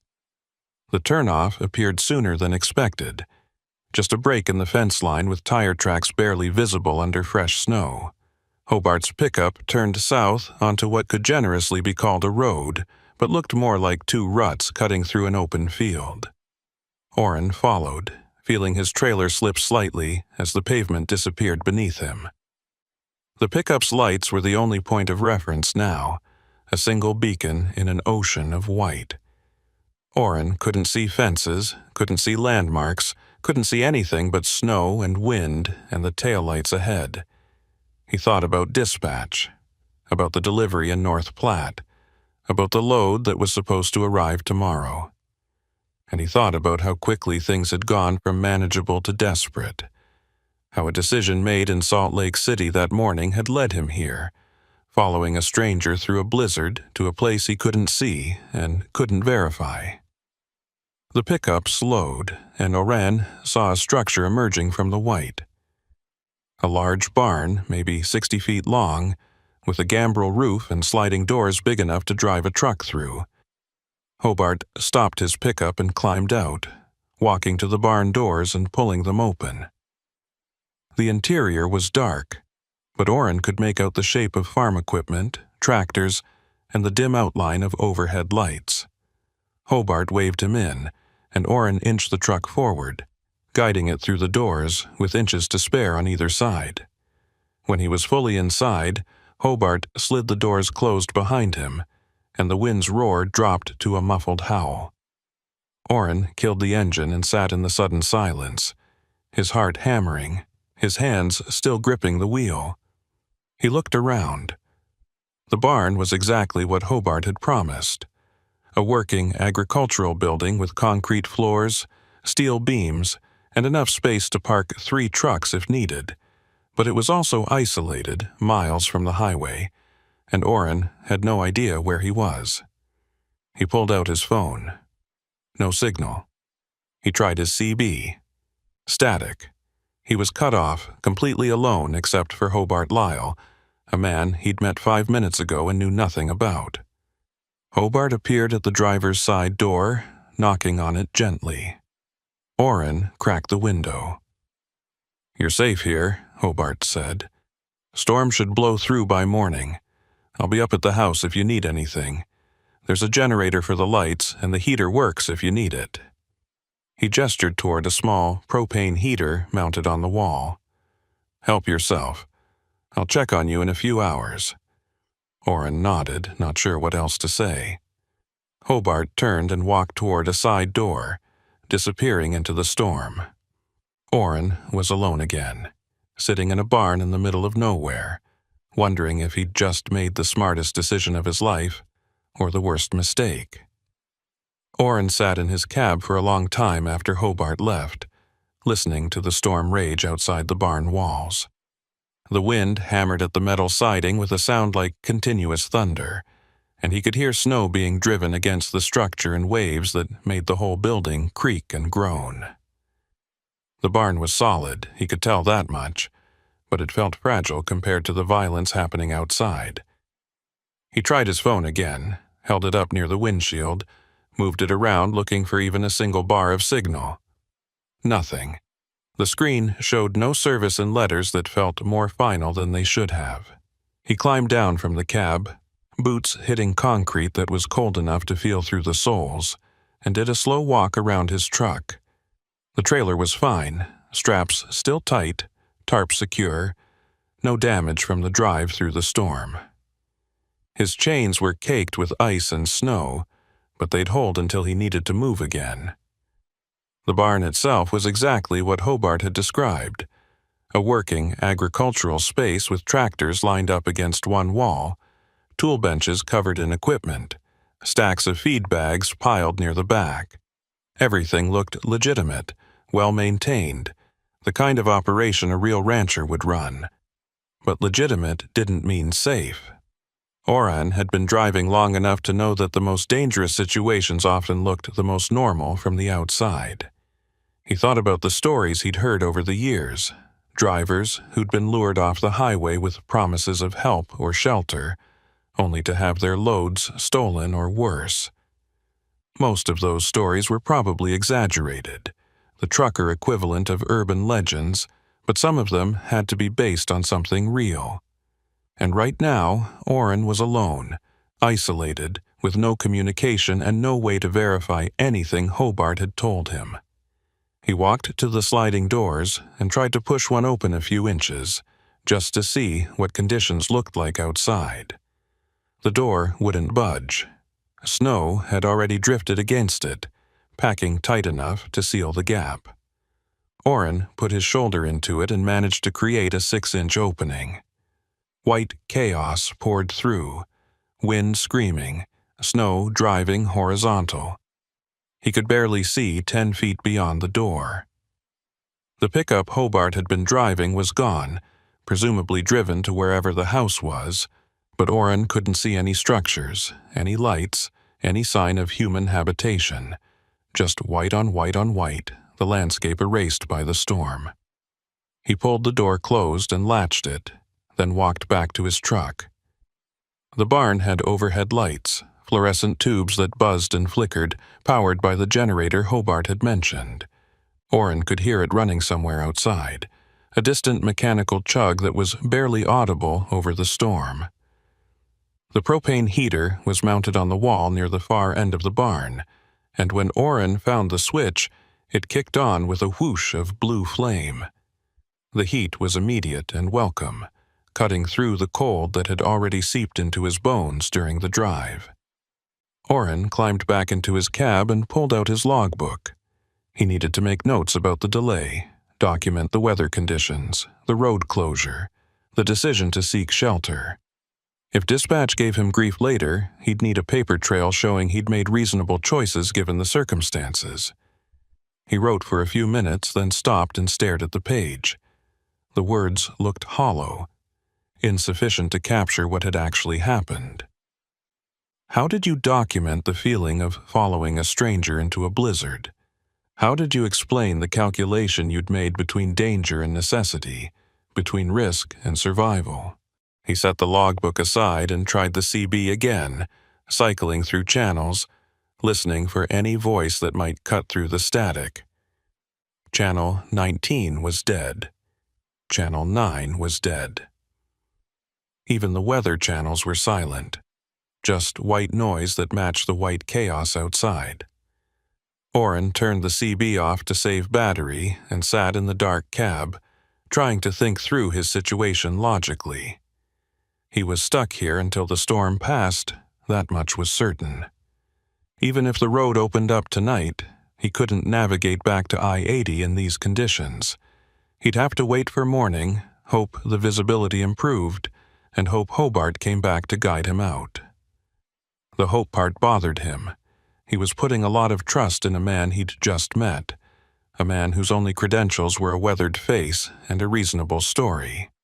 Orrin thought about the conversation on the highway, replaying it in his mind, looking for red flags he might have missed. Hobart had known the road was closed, but how? He'd said he got word on the radio, but from who? State Patrol, other drivers, the local news? And why had he been out on I-80 in the first place, parked on the shoulder in the middle of a blizzard, waiting to flag down trucks? The more Orrin thought about it, the less sense it made. If Hobart was just a good Samaritan helping stranded drivers, why hadn't he mentioned other trucks? Why hadn't he said, "I've got 3 rigs already parked at my place, you can join them"? Why had he made it sound like Orrin was the only one, the only driver who needed help? Orrin's gut started to tighten, that same instinct that had kept him out of trouble on the road for 8 years. Something wasn't adding up, and the fact that he couldn't put his finger on what bothered him even more than the isolation. He pulled his phone out again and scrolled through his contacts, looking for someone he could text when the signal came back. Dispatch would be the logical choice, but they'd just yell at him for being off route. His ex-wife would probably answer, but their relationship was complicated enough without adding distress calls from the middle of nowhere. He thought about calling 911, documenting his location in case something went wrong, but he didn't even know his location. 6 miles south of mile marker 235 on a ranch access road didn't narrow it down much in country this empty. Time crawled. Orrin checked his watch every 10 minutes, each time surprised that only 10 minutes had passed.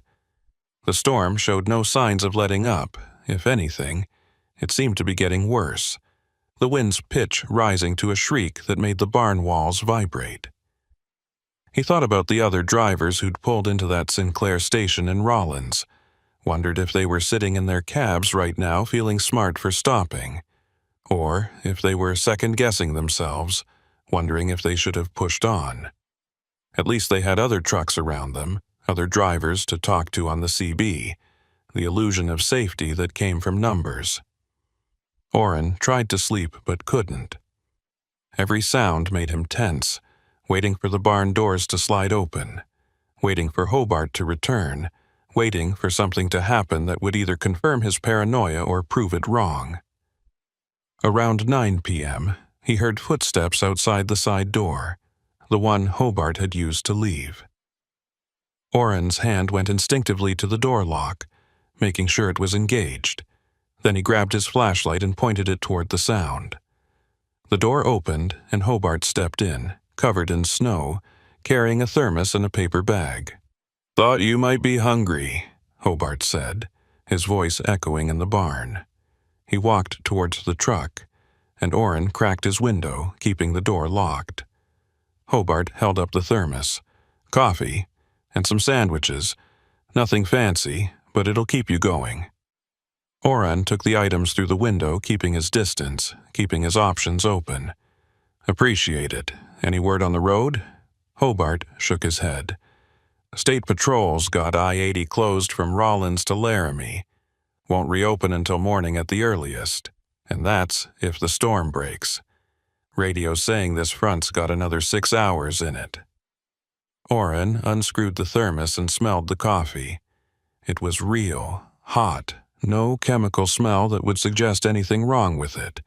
But he didn't drink it, not yet, not until he'd had more time to think. "You said you've helped other drivers before. When was the last time?" Hobart thought for a moment, brushing snow off his coat. "Last winter, maybe February. Had 2 trucks stuck on my access road, helped them get back to the highway after the plows came through. Before that, a couple years back, had a driver break down near my property line. Let him use my phone, wait in the barn until the wrecker arrived." The stories sounded plausible, the kind of thing a rancher in Wyoming might do as a matter of course. But Oren noticed Hobart didn't offer names, didn't say what company the drivers worked for, didn't give any details that could be verified. "You live out here alone?" Oren asked. Hobart nodded. "Wife passed 3 years ago. Kids are grown, living in Denver and Cheyenne. It's just me and a couple hired hands who help during calving season. They're not here now. Storm came in too fast." Oren filed that information away. If Hobart was alone, that was both better and worse. Better because it meant fewer variables, fewer people involved if this turned out to be some kind of setup. Worse because it meant no witnesses, no one else around if things went sideways. "How far are we from the highway?" Oren asked. Hobart gestured vaguely north. 6 miles, like I said, maybe 7, depending on how the drifts are forming. Road won't be passable until the plows come through, and they won't come through until the storm stops. Oren nodded slowly, trying to reconcile the helpful rancher in front of him with the paranoid scenarios running through his head. Hobart seemed genuine, seemed like exactly what he claimed to be. But Oren had learned not to trust appearances, not to assume good intentions just because someone offered food and shelter. "I'm going to stay in my cab tonight," Oren said. "I appreciate the barn and the heat, but I'm more comfortable up here." Hobart shrugged. "Suit yourself. Offer stands if you need anything. I'll be at the house." After Hobart left, Oren set the coffee and sandwiches aside and pulled out his phone again. Still no signal. He tried to remember if he'd seen any cell towers on the drive-in, but the visibility had been so bad he hadn't seen anything except Hobart's taillights. He thought about the route they'd taken, tried to reconstruct it in his mind, but all he could remember was snow and wind and the feeling of driving blind. For all he knew, they could be 20 miles from I-80 instead of 6. They could be in the wrong county, the wrong state. He had no way to verify anything. He opened the paper bag and examined the sandwiches. Ham and cheese on white bread, wrapped in plastic wrap. Nothing that looked tampered with. The coffee in the thermos was still hot, steam rising when he unscrewed the cap. Oren's stomach growled, reminding him he hadn't eaten since that morning in Salt Lake City, but he still hesitated. The rational part of his brain said he was being paranoid, that a rancher who wanted to rob him wouldn't bother bringing food first. But the survival part of his brain, the part that had kept him alive on the road for 8 years, said not to take chances when you didn't have to. He ate one of the sandwiches slowly, tasting each bite, waiting to see if he felt anything strange, Nothing happened. He was still hungry, still tired, still trapped in a barn in the middle of a blizzard. He drank some of the coffee, letting it warm him from the inside, and felt his muscles start to relax slightly. The heat from the propane heater had raised the temperature in the barn to something almost comfortable, and the storm's constant roar had become white noise, background static that made it hard to stay alert.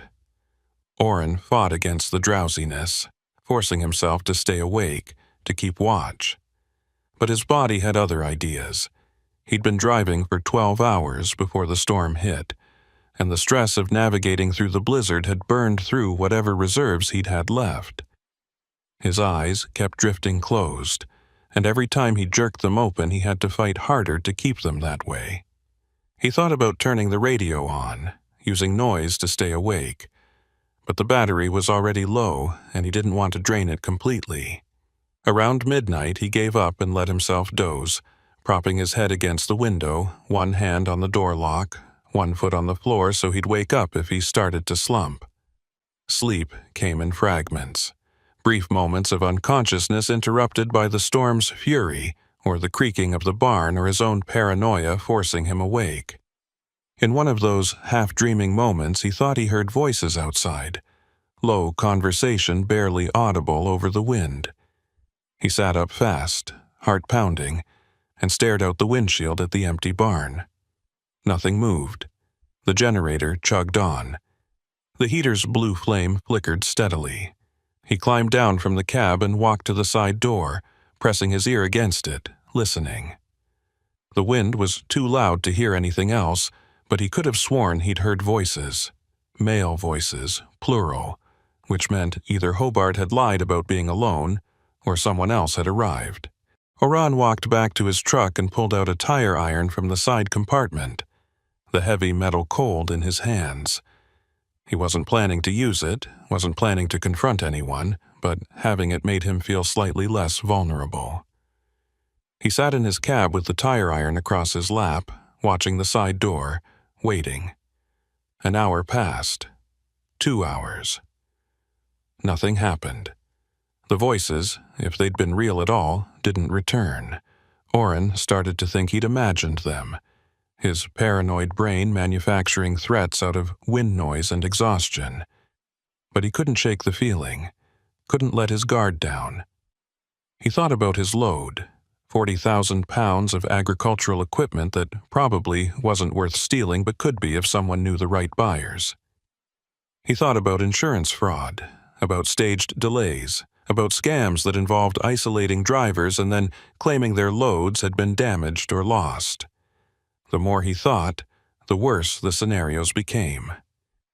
By 3 a.m., Orrin had convinced himself he was in serious trouble, that Hobart was part of a crew that specialized in stranded drivers, that the whole setup had been planned from the moment Hobart flagged him down on I-80. But the rational part of his brain kept pushing back, asking for evidence, asking why a thief would bother feeding his victim, why a criminal would go through the elaborate theater of pretending to be a helpful rancher when he could just rob Orrin at gunpoint and be done with it. Orrin didn't have answers. All he had was instinct, and his instinct was screaming at him that something was wrong. But instinct without evidence was just fear, and fear without action was paralysis. So he sat in his cab, tire iron in his lap, and waited for morning. Waited for the storm to break. Waited for Hobart to show his true intentions or prove himself innocent. Waited for the moment when he'd either laugh at his own paranoia or curse himself for not acting sooner. The storm finally started to ease around 5 a.m. The wind's howl dropped to a low moan, and the snow changed from horizontal sheets to vertical flakes. Orrin could see the far wall of the barn now, could make out details that had been invisible hours before. He tried his phone again, and this time he got a single bar of signal, flickering in and out but present.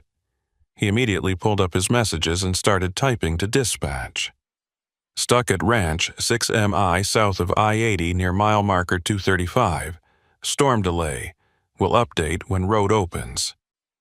He hit send and watched the message sit in the outbox, trying to push through the weak signal. A minute later, it went through. Relief flooded through him. Not because dispatch could help, they couldn't, but because he'd established a record, a timestamp, a digital breadcrumb that proved where he was and when. If something happened now, at least someone would know to start looking. His phone buzzed with a reply from dispatch almost immediately. "Copy. Keep us updated. North Platte receiver extended delivery window to Saturday. You're good on time." That was something, at least. One less pressure, one less reason to make stupid decisions. Orrin climbed down from his cab and walked to the barn doors. The snow had stopped falling, and the sky was lightening from black to gray, the kind of pre-dawn glow that meant sunrise wasn't far off. He managed to push one of the doors open a few feet, enough to see outside. The landscape was transformed, everything buried under 2 feet of fresh snow. The ranch access road completely invisible. Drifts had piled up against fence lines and buildings, sculpted by the wind into shapes that looked almost organic. And in the distance, maybe a quarter-mile away, he could see a house, a simple ranch-style structure with smoke rising from the chimney. So Hobart had been telling the truth about that, at least. There was a house, and the house looked exactly like what you'd expect from a Wyoming rancher. No elaborate compound, no suspicious vehicles, just a working ranch in the middle of nowhere. Orrin felt some of his paranoia start to ease, replaced by embarrassment at how worked up he'd gotten.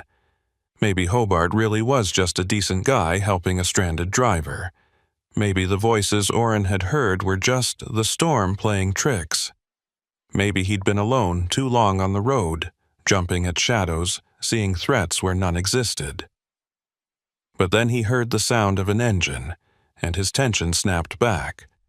A vehicle was approaching, pushing through the snow, and as it got closer, Orrin recognized Hobart's white pickup. It pulled up to the barn doors, and Hobart climbed out, looking tired but alert. "Morning," he called. "Storm's passed. Plows should be working the highway by now. Give them a couple of hours to clear I-80, then I can guide you back out to the main road." Orrin nodded, relief mixing with residual suspicion. "Appreciate it. Any chance I can use a phone? Mine's barely getting signal." Hobart gestured toward his pickup. "I've got a radio in the truck. You can use that to call whoever you need." Orrin followed him to the pickup, and Hobart handed him a CB handset connected to a more powerful base unit. Orrin keyed up and tried channel 19. This time, voices came back, faint but present. "Westbound near Laramie. Roads still closed, but plows are moving. Should be open by 8 or 9. Another voice chimed in. "I-80's a mess east of Rollins. Saw 3 trucks in the median. Be careful out there." The voices were real. Other drivers, other trucks, the familiar rhythm of the road. Orrin felt something inside him unclench, a knot of anxiety he hadn't realized he'd been carrying. He handed the radio back to Hobart. "Thanks. I'll be ready to move when the road opens." Hobart nodded and walked back toward his house, leaving Orrin alone in the barn again. Orrin stood there for a long time, watching the sun rise over the snow-covered plains, thinking about the night he'd just survived and wondering if the danger had been real or imagined. He'd probably never know for sure. That was the nature of situations like this, ambiguous, uncertain, open to interpretation. All he knew was that he'd made it through, that his load was intact, and that in a few hours he'd be back on I-80 heading east toward North Platte like nothing had happened. But something had happened, even if he couldn't articulate what. He'd crossed a line between safety and isolation, between the known and the unknown, and he'd come back changed in ways he was still trying to understand. By 8 a.m., the plows had made enough progress that Hobart agreed to guide Orrin back to I-80. The ranch access road was still buried under snow, but Hobart's pickup had enough ground clearance and weight to break trail, and Orrin followed in his tracks, keeping his speed down to 10 miles per hour and his hands light on the wheel. The trailer fishtailed twice on the packed snow, but he corrected gently and kept moving forward. Every few minutes, Orrin's eyes would drift to his mirrors, checking the barn receding behind him, half expecting to see something that would confirm his suspicions from the night before. But there was nothing, just white landscape and the twin tracks of Hobart's tires cutting through virgin snow. The whole drive back took 40 minutes to cover what should have been a 10-minute run, and when they finally reached the highway, Orrin felt like he'd been holding his breath the entire time. His shoulders ached from tension, his jaw hurt from clenching, and his hands had left sweat marks on the steering wheel despite the cold. I-80 was open, but barely. A single lane had been plowed in each direction, with walls of snow piled 6 feet high on both shoulders. Traffic was moving at 40 miles per hour, a slow procession of trucks and passenger vehicles creeping east under a sky that was now brilliantly blue and achingly cold. The kind of sky that made you forget how violent the storm had been just hours before, how close you'd come to being swallowed by it. Hobart pulled onto the shoulder at the junction, and Orrin stopped beside him. The ranch owner climbed out of his pickup and walked over to Orrin's window, his breath creating clouds in the frozen air.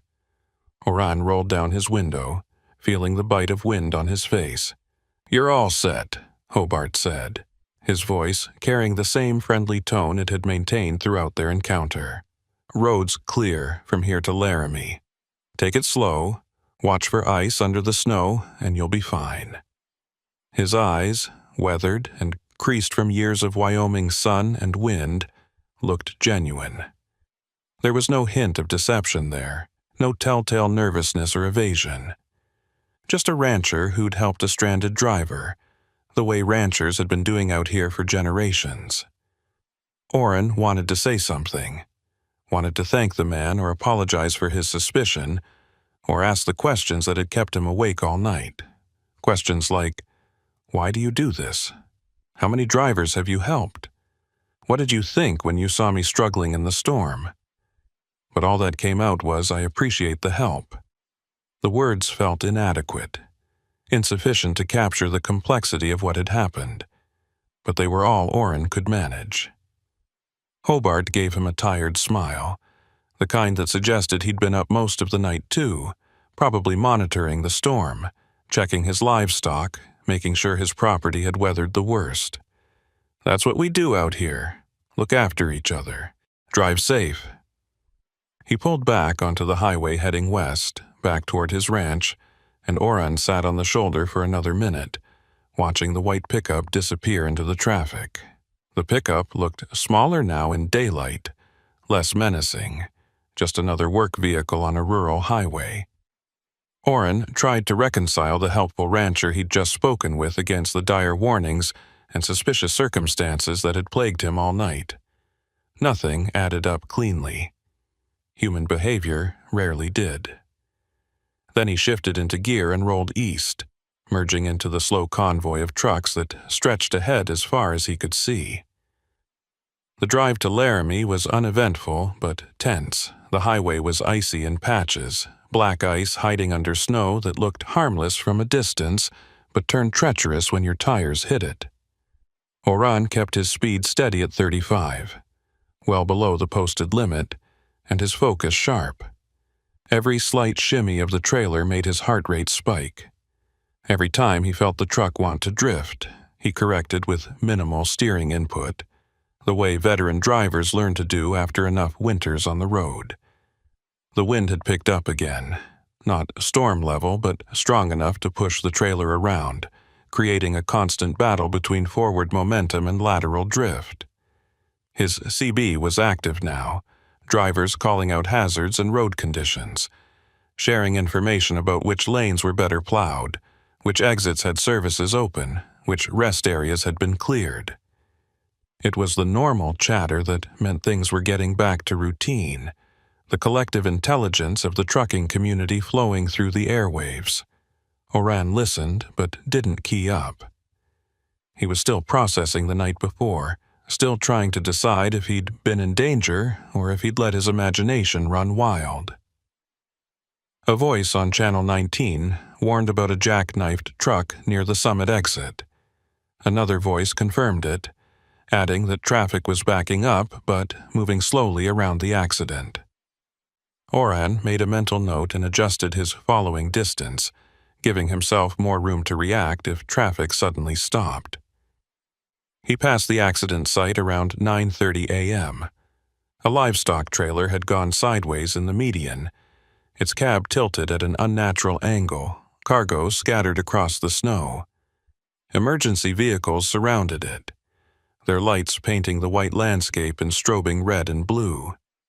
Oran said a quiet prayer for the driver, hoping they'd walked away from it, knowing from experience that accidents on ice often went bad fast. He'd been lucky this morning, lucky to have Hobart's guidance out of the ranch, lucky to have dry pavement under his chains for most of the drive. Luck was a commodity on the road, and you never knew when yours would run out. Around 10 a.m., he passed a way station on the outskirts of Laramie. The digital sign above the entrance showed green lights for pre-pass-equipped trucks, indicating they could bypass without stopping. Oran's pre-pass transponder was mounted on his windshield, a small black box that was supposed to communicate with the way station sensors and clear him automatically. But lately, the system had been glitching. Sometimes it worked perfectly. Other times it failed for no apparent reason, and getting pulled over for running a green light that should have been red was an expensive mistake. The fine alone could eat into a week's profit, not to mention the delay and the black mark on his safety record. He made the decision to play it safe and take the exit ramp, rolling onto the scale even though his pre-pass light was showing green. Better to waste 5 minutes than risk a citation. The scale registered his weight, and Oran watched the display carefully. Legal. No issues. 42,000 pounds loaded, well under the 80,000-pound federal limit. A voice came over the loudspeaker mounted on a pole near the scale house. Pull to the right and proceed to the inspection area. Oran's stomach tightened. Random inspections were part of the job, an occupational hazard every driver faced, but they always felt like rolling dice. One violation, one problem with his paperwork or his equipment, and he could be sitting here for hours while mechanics went over his truck with microscopic attention to detail. He parked where instructed and killed his engine, taking a moment to collect himself. Through his windshield, he could see the way station office, a low brick building with large windows and a handful of vehicles parked outside. A figure emerged from the building, clipboard in hand, moving with the purposeful stride of someone who'd done this routine 1,000 times. As the person got closer, Oran could see it was a woman, older, maybe mid-50s, with short gray hair that looked like it had been cut for practicality rather than style. She wore a heavy coat with a reflective vest over it, and her boots crunched through the packed snow with the confidence of someone who'd spent winters in Wyoming and wasn't impressed by cold anymore. Her name tag read Avis Renfro when she reached his window. Oran rolled it down, letting in a blast of cold air that made his eyes water. "Morning," she said, her voice neutral, neither friendly nor hostile, the professional tone of someone who'd learned not to get too personal with the hundreds of drivers who pass through here every week. "Need to see your logbook, registration, and insurance." Oran handed over the documents without comment, watching her face as she flipped through them methodically. Her eyes moved across the pages with practiced efficiency, checking dates and signatures, looking for discrepancies or red flags that would require further investigation. She paused on his logbook, her finger tracing the entries from the previous day. Oran had documented everything carefully during his time at the ranch. The time he'd stopped, the reason for stopping, the location as best as he could describe it, the time he'd started moving again.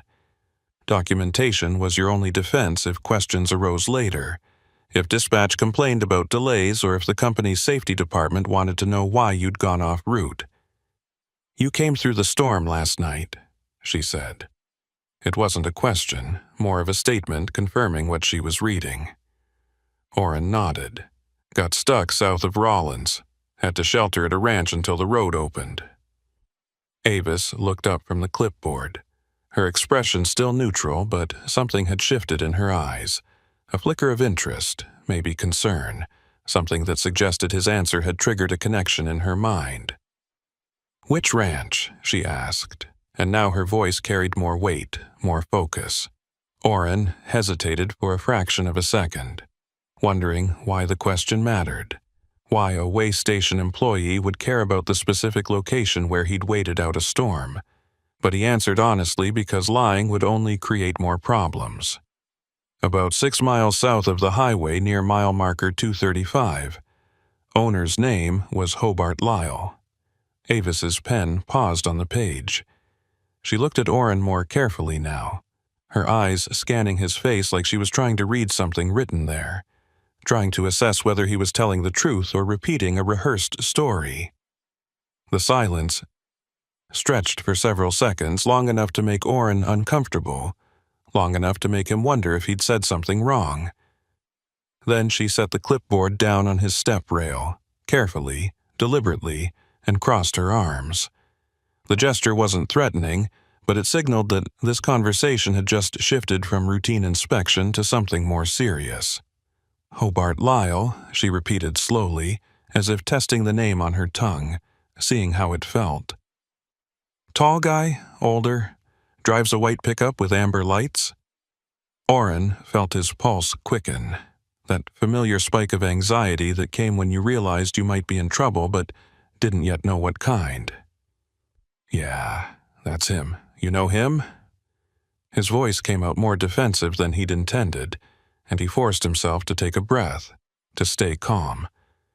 Avis studied him for another moment, then seemed to make a decision. She picked up the clipboard again, made a note, then looked back at him with an expression that was harder to read now.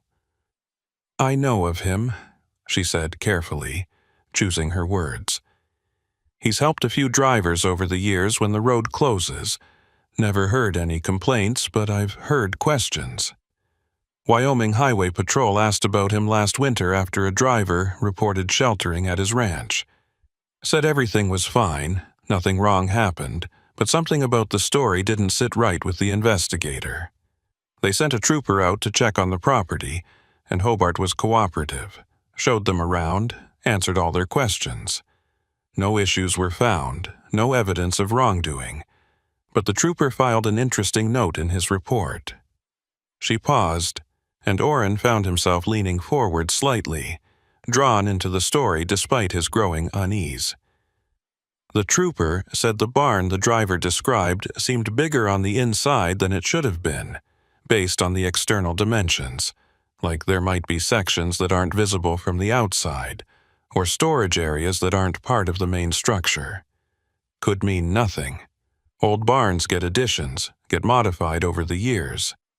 But it raised a question that nobody could answer definitively." She let that hang in the air for a moment, watching Orrin's reaction.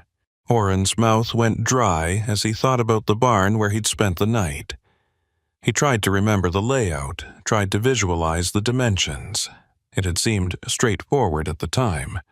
A large, rectangular structure with farm equipment and open space. But he'd been exhausted, stressed, focused on survival rather than spatial analysis. Had there been sections he hadn't seen? Doors he hadn't noticed? Areas blocked off by equipment or tarps? He couldn't say for certain, and that uncertainty gnawed at him. "What does that mean?" he asked, trying to keep his voice steady. Avis shrugged, a gesture that seemed to carry more weight than casual dismissal. Could mean nothing, could mean the barn's got sections that aren't visible from the outside, storage areas, or workshops, or who knows what. Could mean there's more going on at that property than a simple cattle operation. I'm not saying Hobart's doing anything illegal. I'm not even saying there's anything suspicious. I'm just saying that when drivers shelter there, sometimes their stories don't quite line up.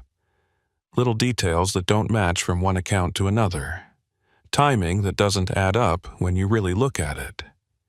She flipped through his logbook again, stopping on the previous day's entries. Your logbook shows you stopped at 6 p.m. yesterday and didn't start moving again until 8 a.m. today. That's 14 hours. Long time to sit in a barn, even in a bad storm. Orrin felt defensive suddenly, a surge of emotion that made his face flush despite the cold air coming through the window.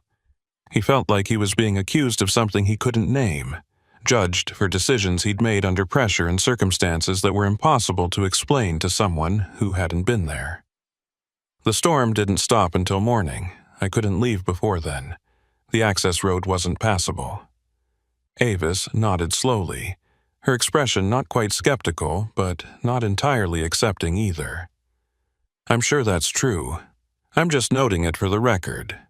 See, we keep track of delays and unusual stops, especially during severe weather events. It's part of how we identify patterns that might indicate problems.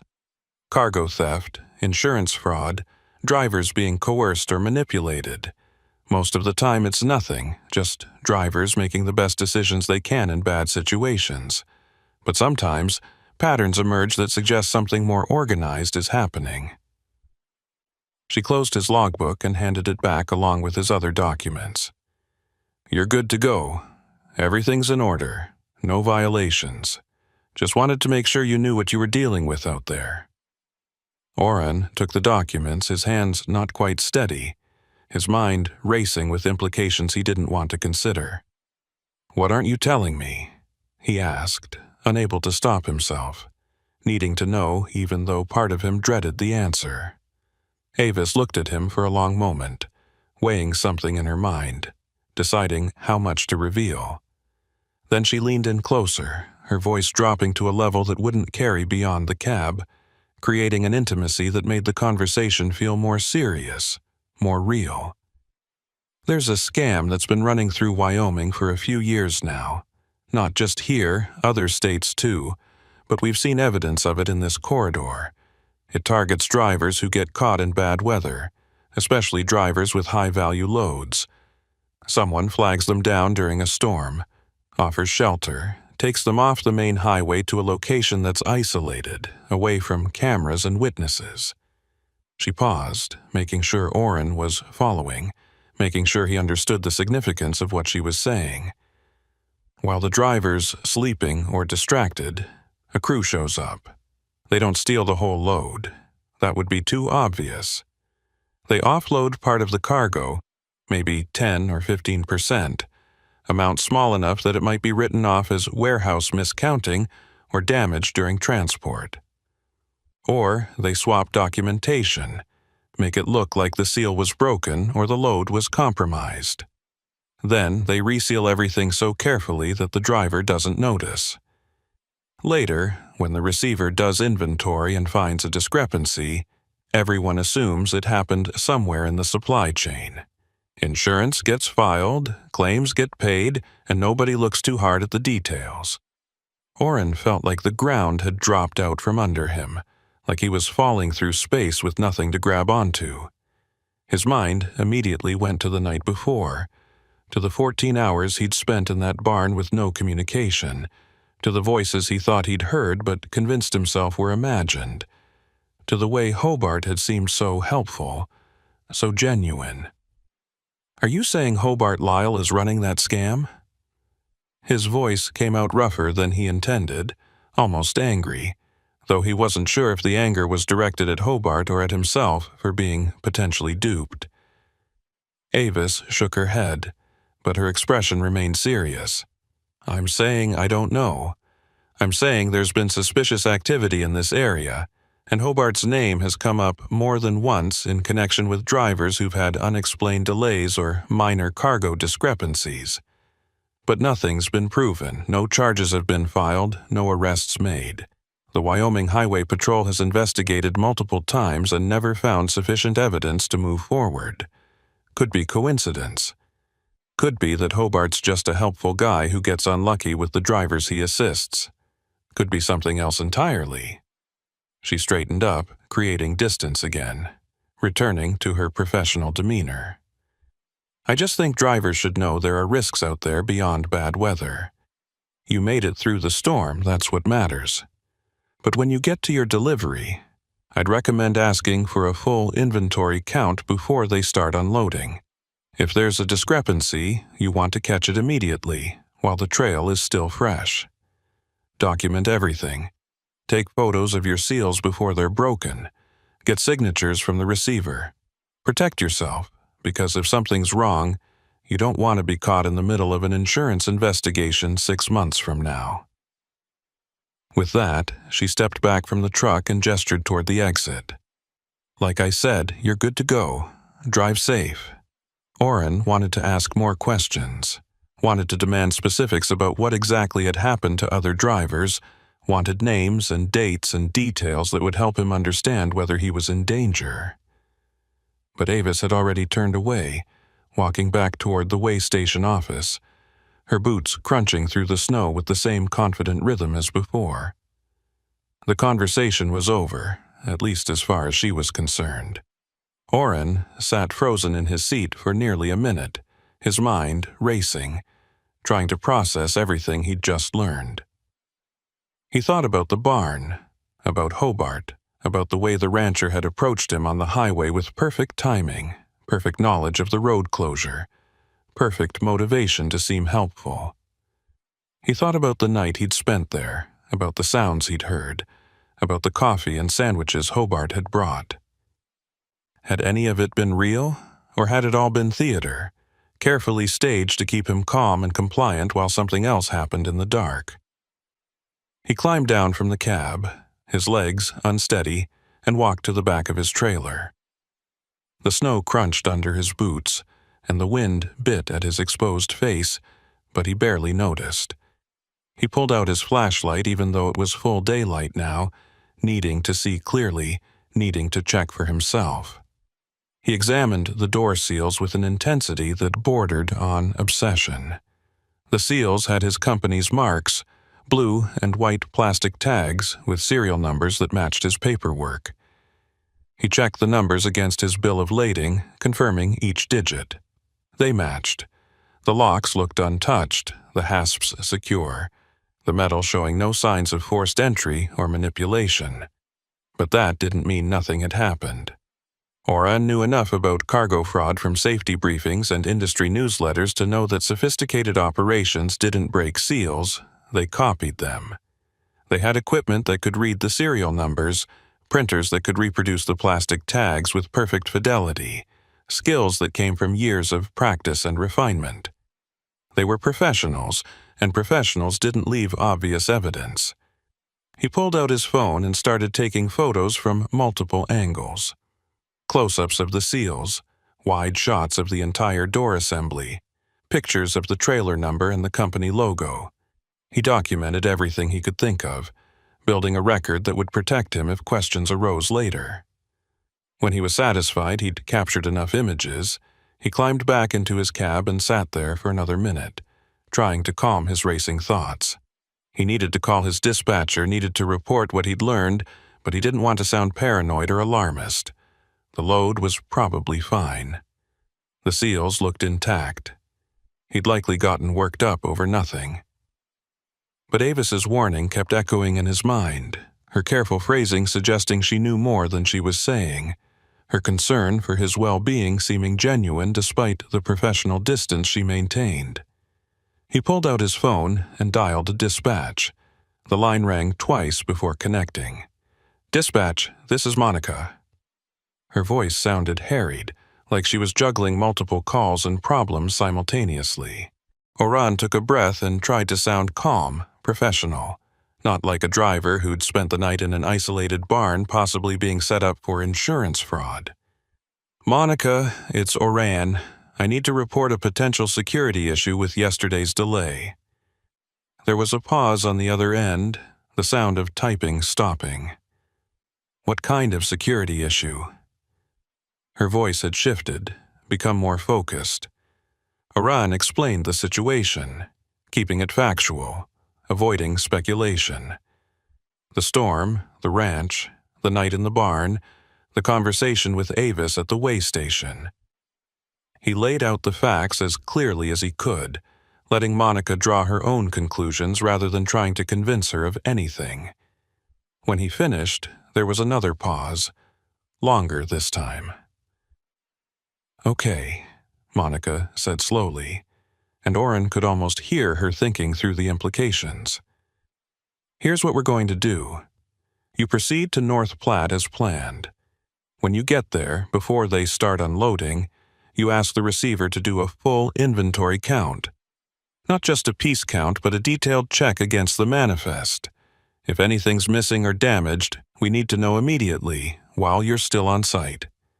I'll file a report with our security department right now, and I'll contact our insurance company to give them a heads up.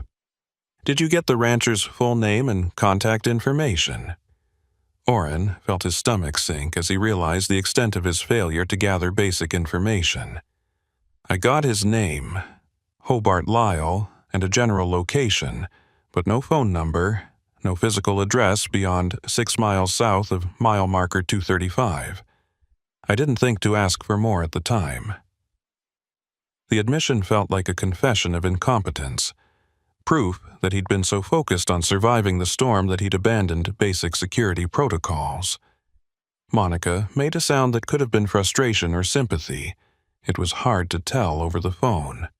"Okay, well, that's something at least. I'll pass it along to security, and they can work with local law enforcement if needed. Just get to North Platte, get the load checked, and keep your phone on. If there's a problem, we'll deal with it. If there's not, we'll chalk this up to bad weather and an abundance of caution." She paused, and her voice softened slightly. "And Oren? Next time you're in a situation like that, try to get more information. Name, number, license plate, photos if you can do it safely. Something we can trace if things go sideways." The call ended, and Oren sat holding his phone, feeling worse than before he'd called. He'd done everything Monica asked, but it felt inadequate, insufficient to address the gnawing anxiety in his gut. He pulled out of the way station and back onto I-80, merging into traffic that had picked up speed now that the storm's immediate aftermath was clearing. The highway ahead stretched toward Nebraska, familiar and endless, but it no longer felt like neutral territory. It felt like a gauntlet he had to run, every mile bringing him closer to the moment when he'd learn whether his load was intact or whether he'd been played. 6 months passed before Oren found himself heading back through Wyoming.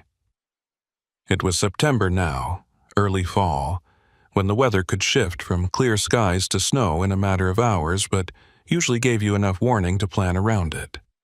The aspens were starting to turn gold in the high country, and the air had that crisp quality that came with shorter days and longer nights. Oren had been avoiding I-80 through that stretch when he could, taking longer routes through Colorado or Montana, adding hours and miles to his trips, burning extra fuel that cut into his already thin profit margins. He told dispatch he had personal reasons for the detours, and they'd complained about the extra costs but hadn't pushed too hard. Drivers had their quirks, their superstitions, their stretches of highway they refused to run for reasons they couldn't always articulate. But this load didn't give him a choice. Time-sensitive pharmaceutical shipment, Sacramento to Omaha, premium rate if delivered within 48 hours. Penalty clauses if it was late. The only route that made the delivery window was straight through Wyoming, straight through the corridor where everything had happened back in March. Oren had stared at the route map on his tablet for 10 minutes before accepting the load, his finger tracing the line of I-80 through Rawlins and Laramie, past the spot where Hobart had flagged him down, past the way station where Avis had planted seeds of doubt that had grown into a forest of paranoia over the following months.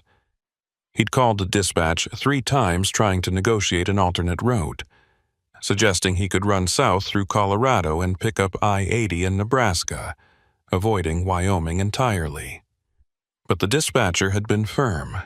The pharmaceutical company had specific requirements about transit time and temperature control, and the southern route added 12 hours that would blow the delivery window and void the premium rate. "It's a straight shot, Oren," the dispatcher had said, her voice carrying the tired patience of someone who'd had this conversation too many times. "Clear weather forecast. No construction delays. You'll be through Wyoming in 6 hours. Take the load, or I'll give it to someone else." So he'd taken it. He'd picked up the pharmaceuticals at a secured warehouse in Sacramento just after midnight, spent an hour doing his pre-trip inspection with more care than usual, checking every seal, every strap, every lock twice, and then a third time for good measure. The load was valuable, close to $2 million in prescription medications bound for a regional distribution center that supplied hospitals and pharmacies across Nebraska and Iowa. The kind of load that made you check your mirrors more often, that made you choose your parking spots carefully, that kept you from sleeping too soundly even when you were exhausted. He'd left Sacramento at midnight, made good time through Nevada and Utah, and crossed into Wyoming just after sunrise. The landscape looked different in fall light compared to the winter white he remembered from March. The browns and golds of dried grass replaced the snow, and the sky was that deep blue you only saw in high-altitude western states, so clear and vast it made you feel small and exposed. I-80 stretched ahead like a ribbon of possibility, traffic light, conditions perfect. Oren kept his speed at 65 and his mind focused on the road, trying not to think about the barn 6 miles south of mile marker 235, trying not to scan every turnout for white pickups with amber lights. But he couldn't help it. The human brain was wired to remember threats, to catalog dangers and watch for their return. Every mile that passed brought him closer to the spot where he'd made the decision to follow Hobart off the highway, and the closer he got, the more his stomach tightened. His hands were clamped on the wheel hard enough to make his knuckles ache. His jaw was set so tight he could feel the beginning of a headache forming behind his eyes. He'd rolled through dangerous situations before, driven through worse weather, hauled more valuable loads. But this felt different. This felt personal in a way he couldn't quite explain. Around 10 a.m., as Oren approached Rawlins, he found himself slowing down involuntarily, his foot easing off the throttle as if his body was preparing for something his conscious mind hadn't fully acknowledged. He checked his mirrors more frequently now, scanning for vehicles that might be following him, for patterns that might suggest coordination. A blue sedan had been pacing him for the last 10 miles, staying 3 car lengths back in the right lane, matching his speed with mechanical precision. Probably just another driver using cruise control, Oren told himself. Probably nothing. But the sedan's presence made his pulse quicken anyway. The Sinclair station where other trucks had sheltered during the March storm appeared on his right, and Oren felt a pang of something like regret mixed with vindication. If he'd stopped there instead of pushing on into the storm, none of the uncertainty would have happened. He'd have lost a day waiting out the weather, but he'd have avoided the night in the barn, avoided the questions that had followed him ever since. But he also might have avoided learning something important about how the road really worked, about the predators that operated in the margins between help and harm. Knowledge had a cost, and he'd paid it. He passed the turnoff for the ranch access road without incident. No vehicles were parked on the shoulder. No one was flagging down trucks. Nothing that suggested Hobart was out there doing what Pearl Vandiver claimed he did. Just empty highway and empty plains, and the ghost of a memory that felt less real with every mile. The blue sedan had taken an exit somewhere behind him, replaced now by a silver SUV that seemed to be in no hurry. Traffic patterns, Oren reminded himself. just normal traffic patterns. Not everything was a conspiracy. Not every vehicle was a threat. Oren started to relax slightly, his shoulders dropping from their hunched position, his breathing deepening as the immediate danger zone passed behind him. Maybe this trip would be uneventful. Maybe the fear had been in his head all along, a phantom born from one strange night and fed by warnings from people who might have had their own agendas. He was overthinking it, reading threats into ordinary circumstances, letting paranoia poison what should have been a routine run. Then his CB crackled to life, and Oren's brief moment of relaxation shattered like glass. Eastbound rig with the white trailer. You've got a trailer tire smoking near your rear axle.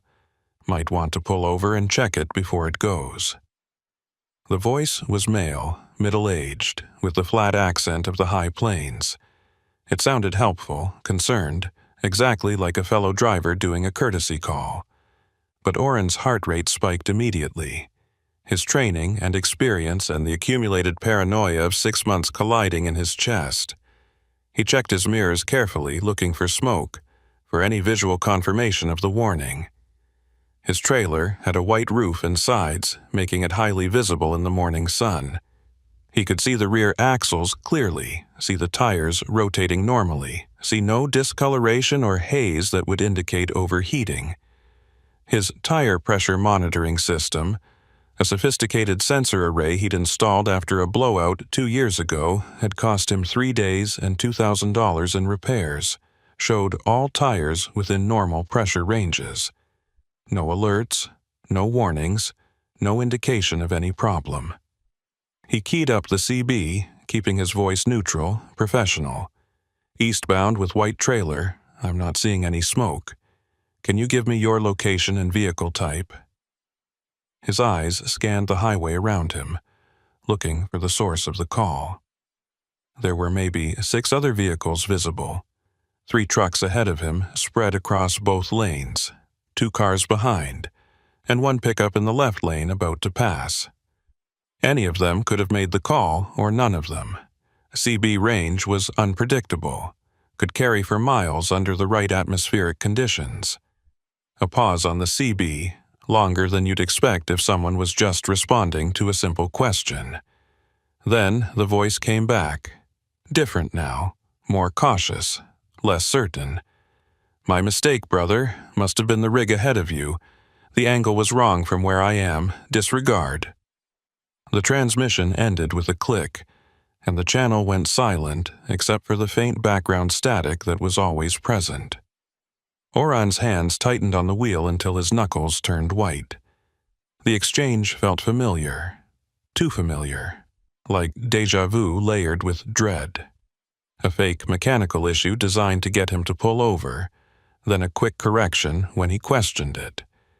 It was a classic con, a technique used by cargo thieves and hijackers, documented in safety bulletins and warned about in driver training seminars.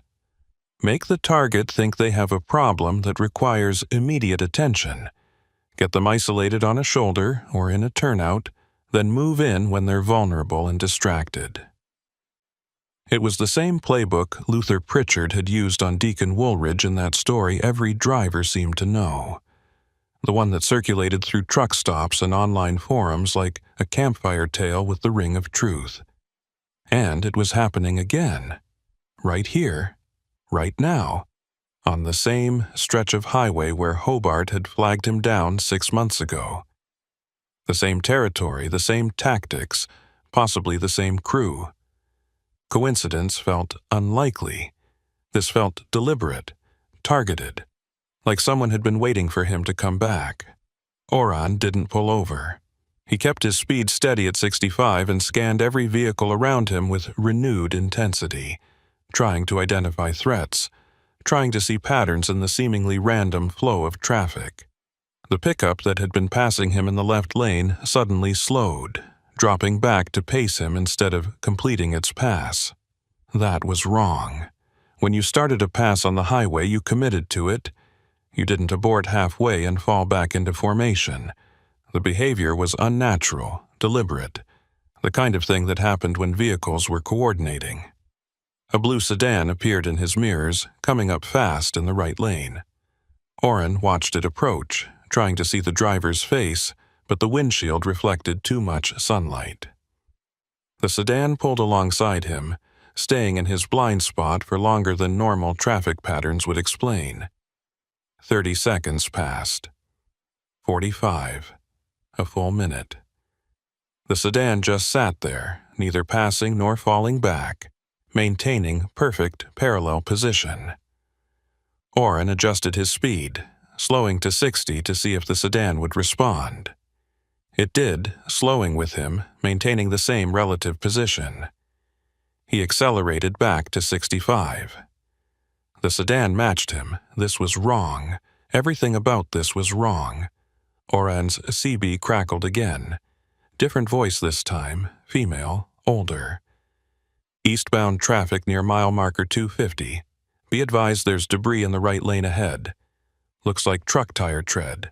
Watch yourselves. Oren's eyes snapped to the road ahead, scanning for the debris. He didn't see anything. No black rubber chunks, no hazards visible on the clean pavement. Another false call, another attempt to manipulate behavior, another piece of the pattern falling into place. His phone rang, the sound cutting through his focus like an alarm. He glanced at the screen mounted on his dash.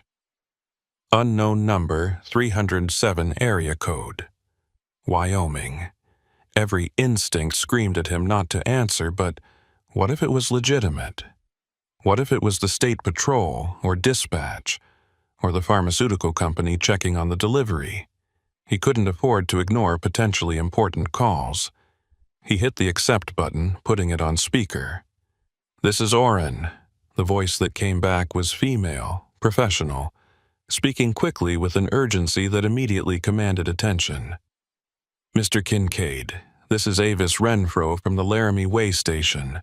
Don't stop your truck for any reason between Rawlins and Laramie. We've had reports of a crew operating in that area today, using CB calls to flag down trucks. State Patrol is responding, but they're 20 minutes out from your position. Just keep moving until you're past Elk Mountain." Oren felt ice flood his veins, cold spreading from his chest out to his limbs. His worst fears were being confirmed in real time by someone who had no reason to lie to him. "What kind of crew?" he asked, his voice tight, controlled despite the adrenaline dump making his hands shake slightly. "What are they after?" Avis's voice carried the weight of someone delivering bad news they'd delivered too many times. "We don't have all the details yet, but it matches the pattern I told you about in March. False mechanical warnings on CB, vehicles coordinating to box in targets, offers of help that lead to isolated locations. One truck reported being followed after ignoring a CB call about a smoking tire. That was 10 minutes ago, eastbound near mile marker 245. The driver said 2 vehicles were working together, one ahead and one behind, trying to force him into a turnout. He managed to stay on the highway and they backed off, but we think they're still active in the area looking for another target." Oren's mind raced, connecting dots with sickening clarity. Mile marker 245 was 5 miles behind him. The smoking tire call had come through maybe 8 minutes ago. He was the next target. They'd tried the same tactic on the previous driver and it hadn't worked, so they'd moved on to him. "They already made contact," Oren said. "CB call about a smoking tire maybe 10 minutes ago. I questioned it and they backed off, said it was a mistake. But I've got vehicles pacing me now. Blue sedan in my blind spot. Pickup that started to pass then dropped back. Could be nothing, could be them." He heard Avis curse quietly on the other end, the professional facade cracking slightly to reveal genuine concern. "Okay, listen carefully. Do not acknowledge any more CB calls unless you can verify the source. Do not pull over for any reason.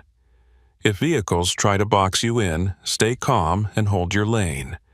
They're counting on you to panic or to be cooperative. Don't give them either.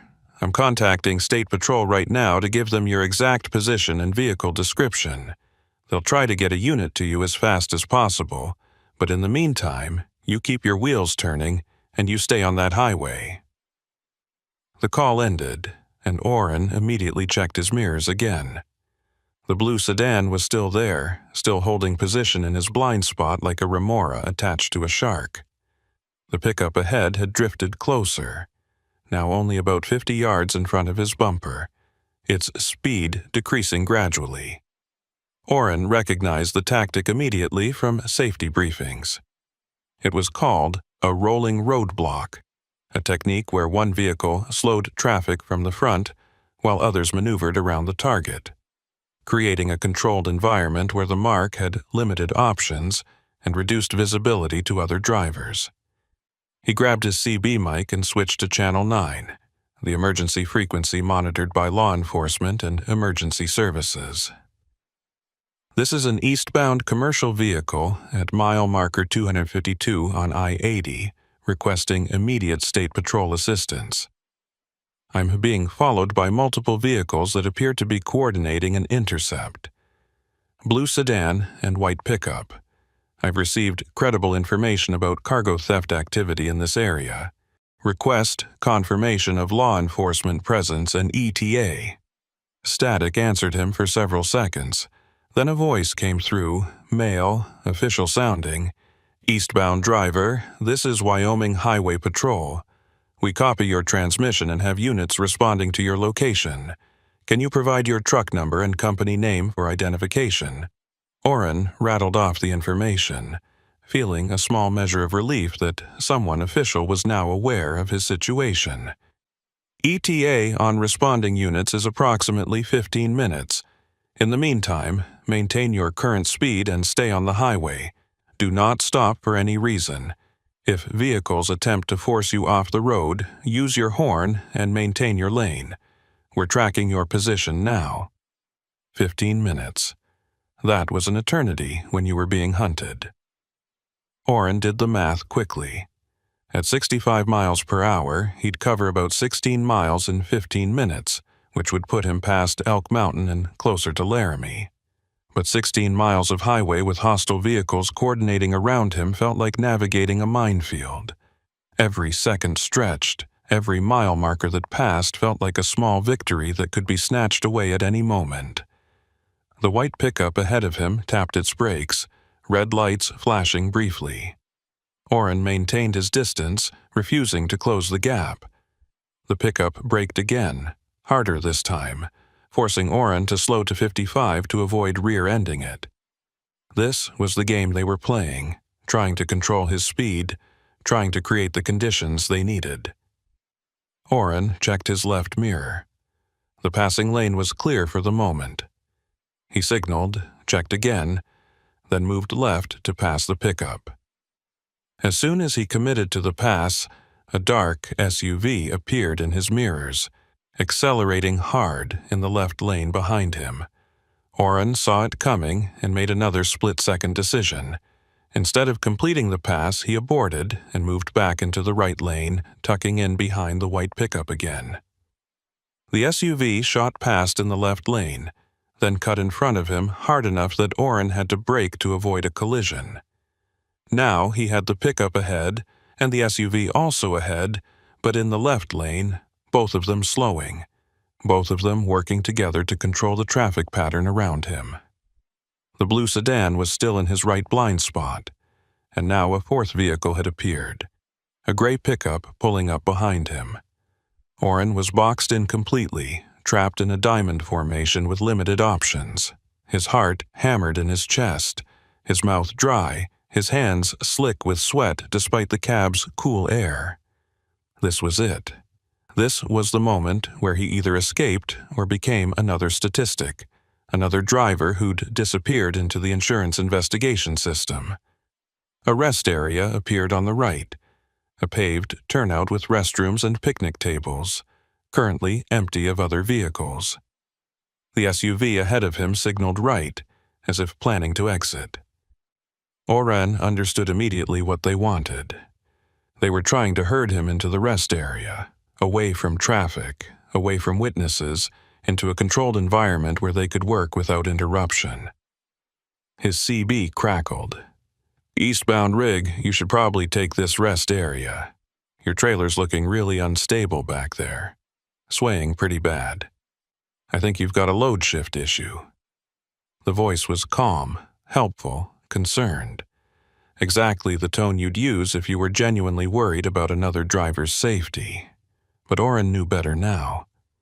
He keyed up his mic eeg, broadcasting on Channel 9 where the State Patrol could hear him.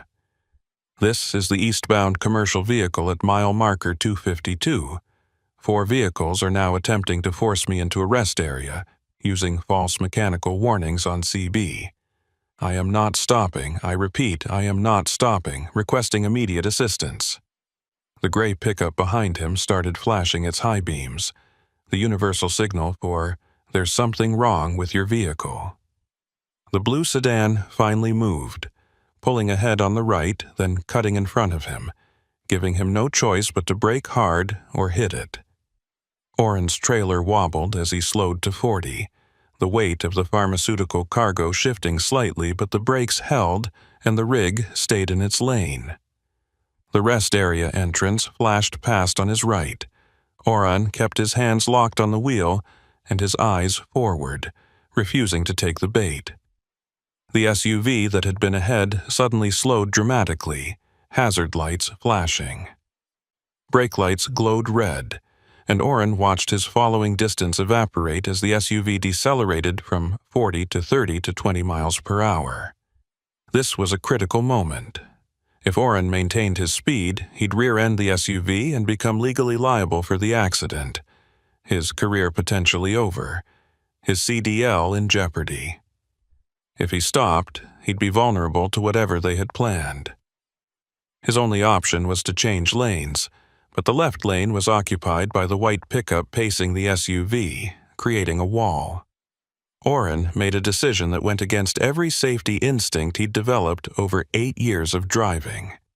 He moved left anyway, forcing his truck into the gap between the SUV and the pickup, using his rig's mass and size to claim space that technically wasn't there. His bumper came within inches of the pickup's rear quarter panel. Horns blared around him. The pickup swerved slightly, giving him room it hadn't intended to give. Oren punched the throttle, and the diesel engine roared, black smoke pouring from his stacks as he muscled his way past the obstruction. For a brief moment, he thought he was clear. The road ahead opened up, traffic pattern breaking apart as his aggressive maneuver disrupted their coordination. But then he saw something that made his blood run cold. A maintenance turnout appeared on the right about a quarter-mile ahead, and a white pickup with an amber light bar was parked there, nose out, positioned perfectly to intercept him. Even from this distance, Oren recognized it. Same profile, same configuration as Hobart's truck. Could be coincidence, could be a different vehicle entirely, but Oren's gut told him it wasn't. He grabbed his phone and dialed 911 with one hand while steering with the other. A dangerous move, but necessary. The call connected immediately. 911, what's your emergency? The dispatcher's voice was female, young, professionally calm.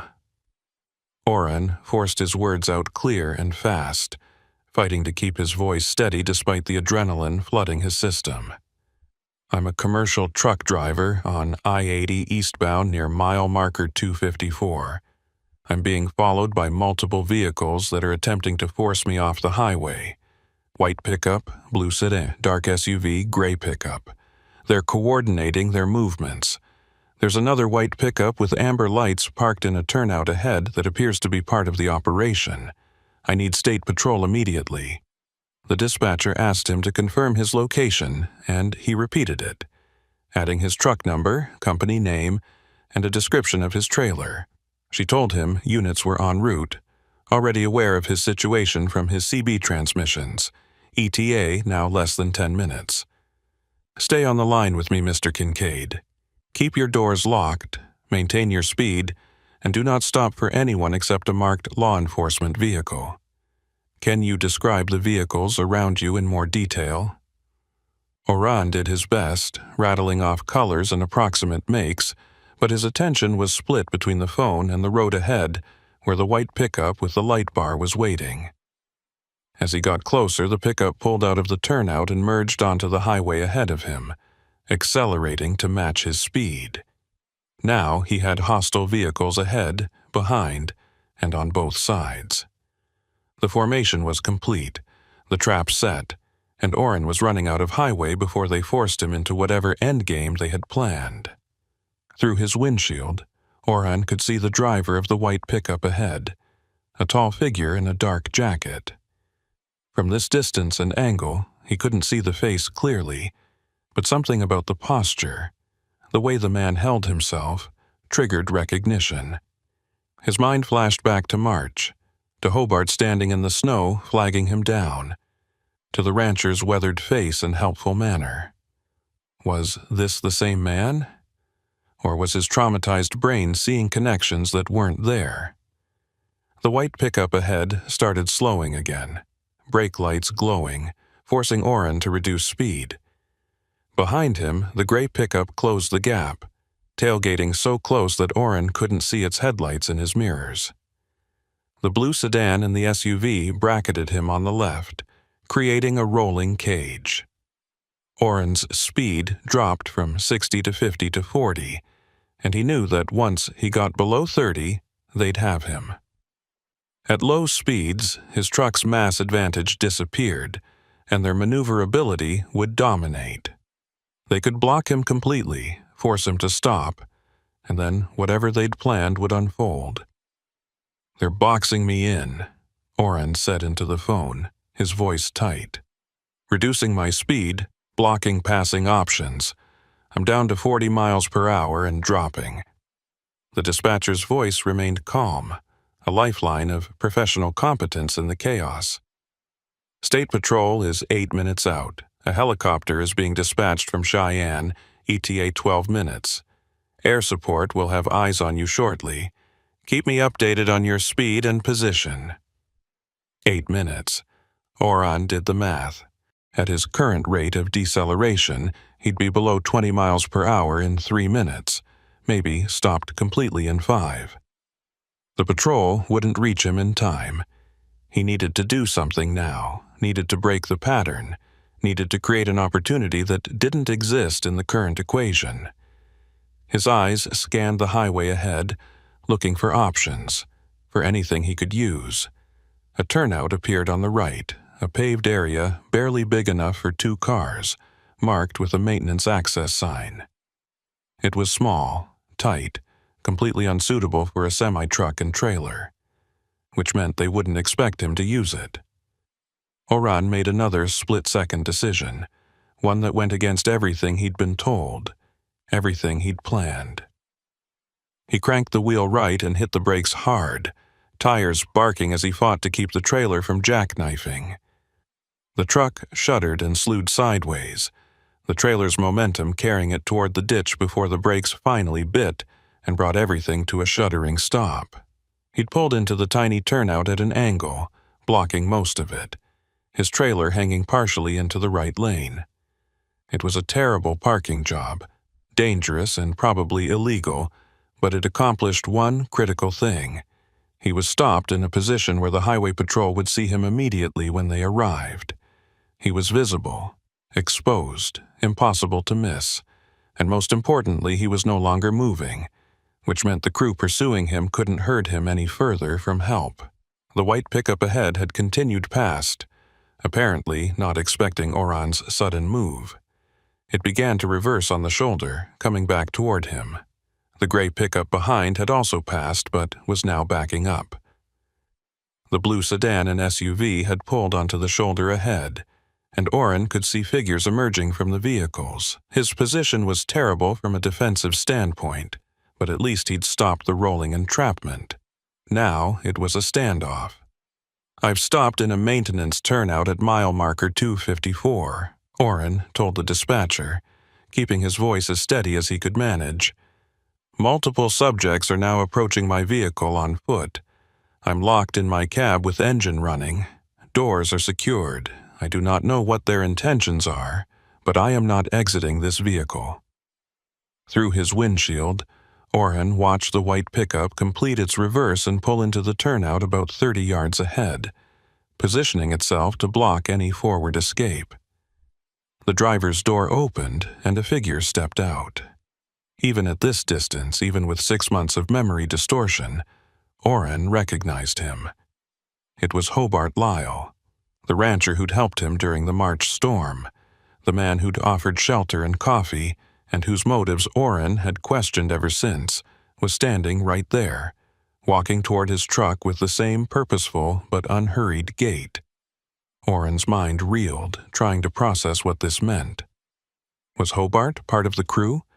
Had he been part of it all along, and the March incident had been a trial run, a way to gather information? Or was this something else? Some bizarre coincidence that Oren's paranoid mind was interpreting as conspiracy. He didn't have time to figure it out. Hobart reached his driver's door and knocked on the window, the sound sharp and deliberate in the sudden quiet. Oren cracked the window an inch, keeping his hand on the door lock, his phone still connected to 911. "I don't want any trouble," he said, his voice carrying more authority than he felt. "State Patrol is on the way. They'll be here in minutes." He could hear the dispatcher's voice through his phone speaker, calm instructions to stay in the vehicle, not to engage, to wait for law enforcement. Hobart's face appeared at the window gap, and up close, Oren could see that the man looked different from his memory. Older, more tired, with lines around his eyes that spoke of stress rather than just weather exposure. But the voice was the same when he spoke, that same flat Wyoming accent, the same tone that had sounded so helpful 6 months ago. "Oren, I need you to listen to me very carefully. You're in danger. These people following you, they're not who you think they are. You need to come with me right now before the situation gets worse." The words were so unexpected, so contrary to what Oren had assumed, that for a moment he couldn't process them.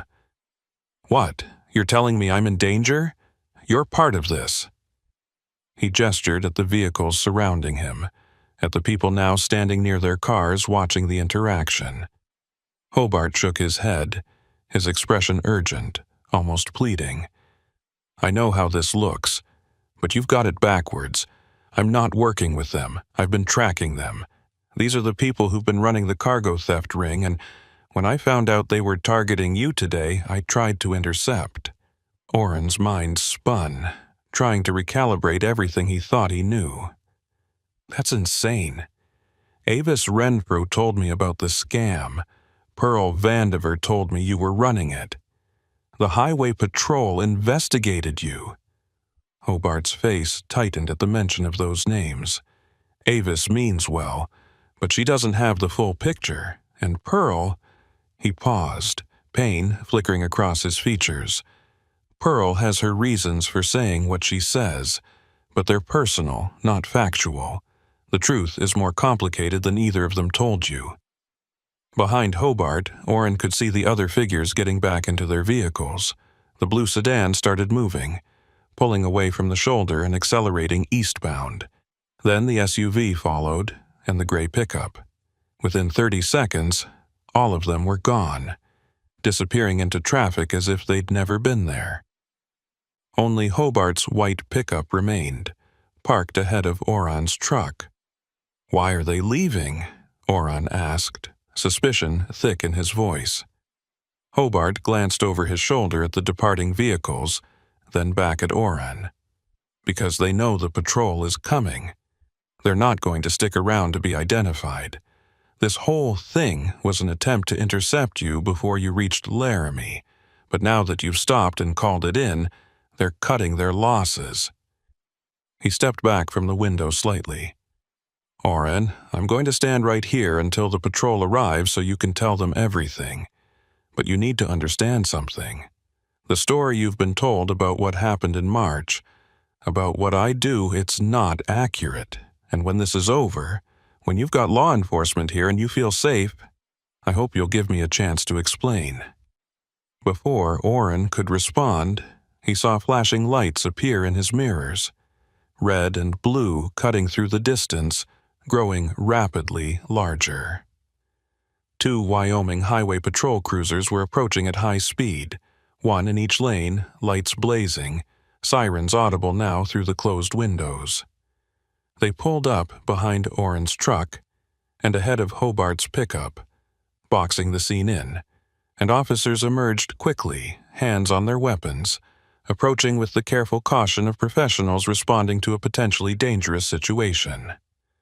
One officer approached Hobart first, and Oren watched through his window as the rancher raised his hands slowly, making no sudden moves, speaking calmly to the trooper.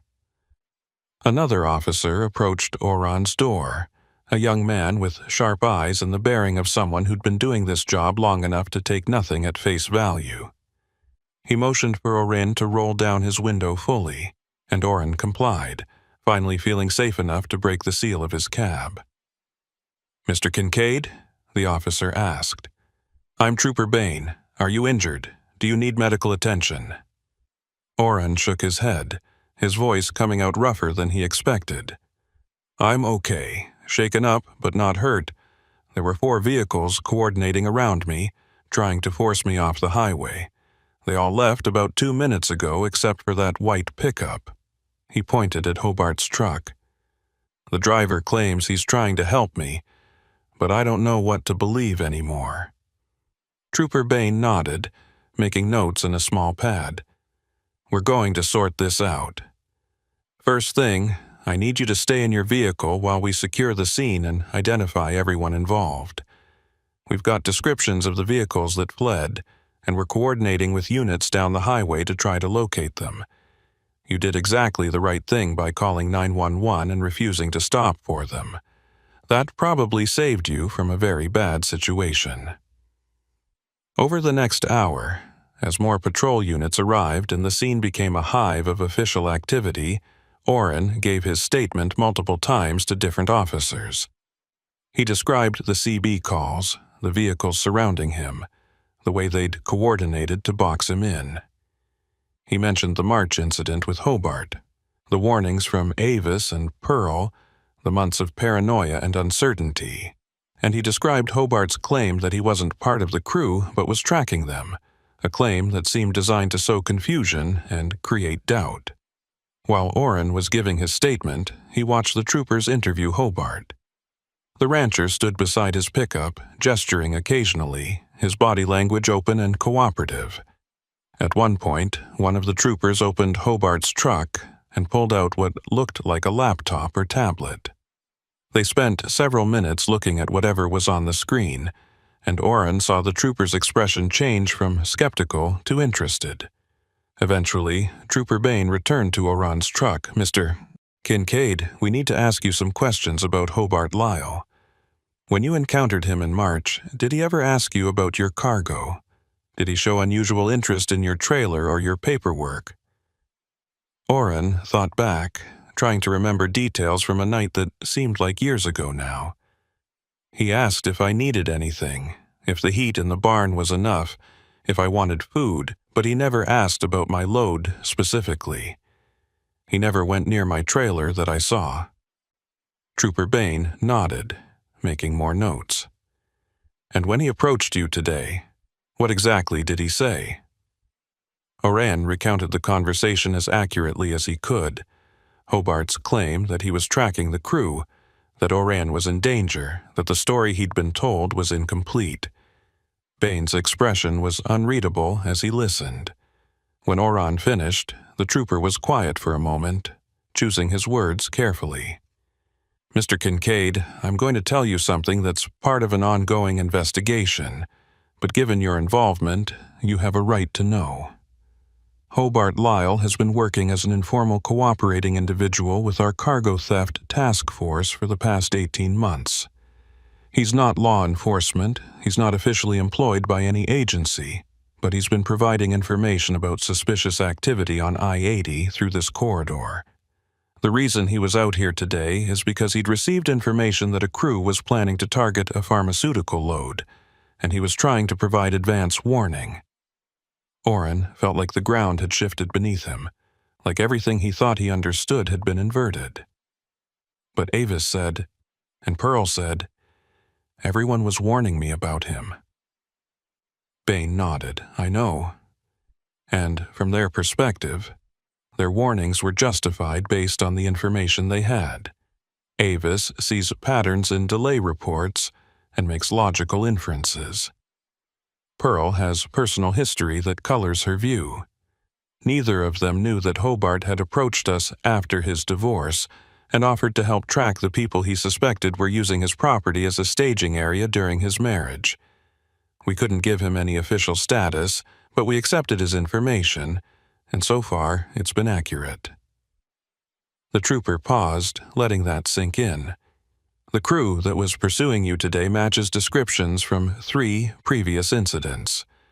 We've never been able to catch them in the act because they're extremely cautious. They abort at the first sign of law enforcement, they change vehicles frequently, and they seem to have access to cargo manifests and scheduling information.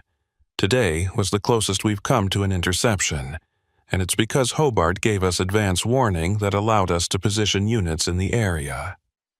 Oren's mind reeled, trying to recalibrate 6 months of assumptions and fears. So, the night in March, he really was just helping me. There was no scam, no crew working on my trailer. Bane's expression softened slightly. As far as we can determine, yes. Your load was intact, your seals were genuine, nothing was compromised. But we understand why you were suspicious. The circumstances looked bad, and the warnings you received afterward seemed to confirm your worst fears. That's why these crews are so effective. They operate in an environment of existing suspicion and paranoia, and they use that to their advantage. He closed his notebook and looked at Oren directly. Here's what's going to happen next. We need you to continue to your delivery in Omaha as planned. When you get there, request a full inventory count witnessed by law enforcement. We're coordinating with Nebraska State Patrol to have someone present. If your load is intact, which we believe it will be, that closes this incident. If there's any discrepancy, we need to know immediately. Either way, you're going to be contacted by an FBI agent who specializes in cargo theft. They'll want a detailed statement about both incidents, March and today. Oren nodded numbly, still trying to process everything. Can I talk to Hobart? I feel like I owe him an apology or an explanation or something. Bane considered this, then nodded. I'll ask him, but understand that he's been living under suspicion for 18 months, taking accusations from people who don't know the full story, all because he's trying to help us catch the people who were using his property without his knowledge. He might not want to have that conversation. But Hobart did agree to talk. 5 minutes later, the rancher walked over to Oran's truck, moving slowly, giving Oran time to prepare himself. When he reached the window, Hobart didn't smile, didn't offer any false warmth. He just stood there, waiting. Oran didn't know where to start. I'm sorry, he said finally. For assuming you were part of something you weren't. Hobart shook his head. Don't apologize. You made reasonable inferences based on the information available to you. That's what smart people do. The problem isn't with you, it's with the situation that created the ambiguity. He glanced back at the highway where traffic was flowing normally now, as if this entire incident had never happened. After my divorce, after I realized what had been happening on my property during my marriage, I tried to make it right. I couldn't undo what had already been done, but I could help prevent it from happening again. So I worked with the highway patrol, shared what I knew, watched for patterns. When I heard they were targeting a pharmaceutical load today, I knew it had to be you. There aren't many trucks running that kind of cargo through here on a Friday. Why didn't you just call the police? Oran asked. Why try to intercept me yourself? Hobart's expression turned rueful. Because I was trying to warn you before they made contact. I thought if I could reach you first, give you a heads up, you'd be prepared. But my timing was off, and when I saw their vehicles already positioned around you, I had to improvise. I'm not trained for this. I'm just a rancher trying to clean up a mess I didn't make but feel responsible for anyway. Oren wanted to say something profound, something that would acknowledge the strange path that had brought them to this moment. But all he managed was, "Thank you, for the help in March and for today." Hobart nodded, then turned and walked back to his pickup. He climbed in, started the engine, and pulled back onto the highway heading west. Within moments, he was just another vehicle in the flow, indistinguishable from the hundreds of others using this road. The rest of the drive to Omaha felt surreal, like Oran was moving through a dream or watching himself from outside his body. The highway patrol escorted him all the way to the Nebraska state line, then handed him off to Nebraska State Patrol, who shadowed him the remaining distance to Omaha. When he reached the pharmaceutical distribution center, there were 2 patrol cars already waiting, along with representatives from the company's security department and the insurance company. The inventory count took 3 hours. They checked every box, every seal, every piece of documentation.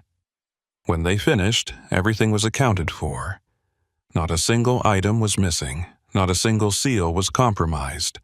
The load was perfect, intact, exactly as it should have been. The security director shook Oran's hand and told him he'd done an exceptional job protecting the shipment under difficult circumstances. The insurance rep said they'd be putting a commendation in his file. But Oran didn't feel triumphant. He felt exhausted, wrung out, like he'd survived something that had left invisible scars. That night, parked at a truck stop outside Omaha, he sat in his cab and thought about everything that had happened. About Hobart, who'd been trying to help all along but had been painted as a threat by people who didn't know the whole story. About Avis and Pearl, who'd given warnings based on partial information and reasonable suspicion. About himself, and how he'd spent 6 months living in fear of something that turned out to be the opposite of what he'd thought. The reality was messier than any simple narrative could capture. Hobart wasn't a hero, but he wasn't a villain either. The crew that had pursued Oran was still out there, still operating, likely targeting another driver on another highway. The highway patrol was doing their best, but they were always a step behind.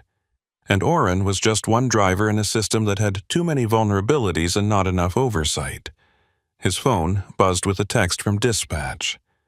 "Excellent work on the delivery. Client is very pleased.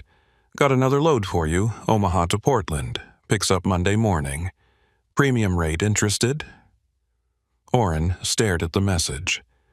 Portland meant going back through Wyoming again, back through the corridor where all of this had happened. He could say no, could refuse, could ask for different routes for the rest of his career. But that would mean letting fear dictate his decisions, would mean giving up on segments of the country that were part of his livelihood. He typed his response slowly. "Yes, I'll take it. But I want full briefings on any known threats in that corridor, and I want a confirmation that Highway Patrol will be monitoring the route." Dispatch agreed immediately, understanding more than Oran expected. The FBI agent called the next morning, a woman named Special Agent Cordova, who spent 2 hours going through every detail of both incidents.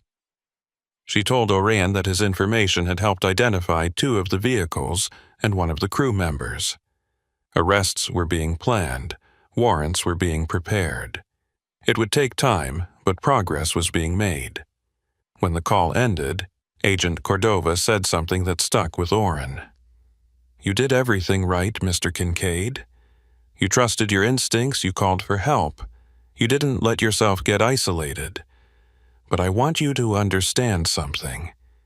The instincts that kept you safe also created a situation where you misjudged someone who was trying to help you. That's the cost of vigilance. Sometimes it makes you see threats where none exist. The key is learning to live with that ambiguity, to accept that you'll make mistakes, and to adjust your understanding when new information becomes available. Orrin thought about that a lot over the following months. He ran the Wyoming corridor again, multiple times, and each time he passed mile marker 235, he thought about Hobart Lyle working his ranch, living under a cloud of suspicion, helping law enforcement track criminals who'd used his property. He thought about Avis at the way station, doing her job, trying to protect drivers with the information she had. He thought about Pearl, whose bitterness had poisoned her judgment, but whose pain had been real. And he thought about himself, about the choices he'd made, about the nights he'd lost sleep worrying about threats that turned out to be different from what he'd feared. The road was still dangerous. Crews were still out there hunting for vulnerabilities. But the danger was more complex than any simple story of good guys and bad guys could capture. It was layered, ambiguous, requiring constant recalibration of trust and suspicion, of caution and courage. Orrin never forgot that 6 months of uncertainty, that period when he'd lived in fear of someone who'd been trying to protect him. But he also never forgot the lessons it taught him about the complexity of human motivation, about how people could be trying to help and still look threatening, about how partial information created narratives that felt true but weren't complete.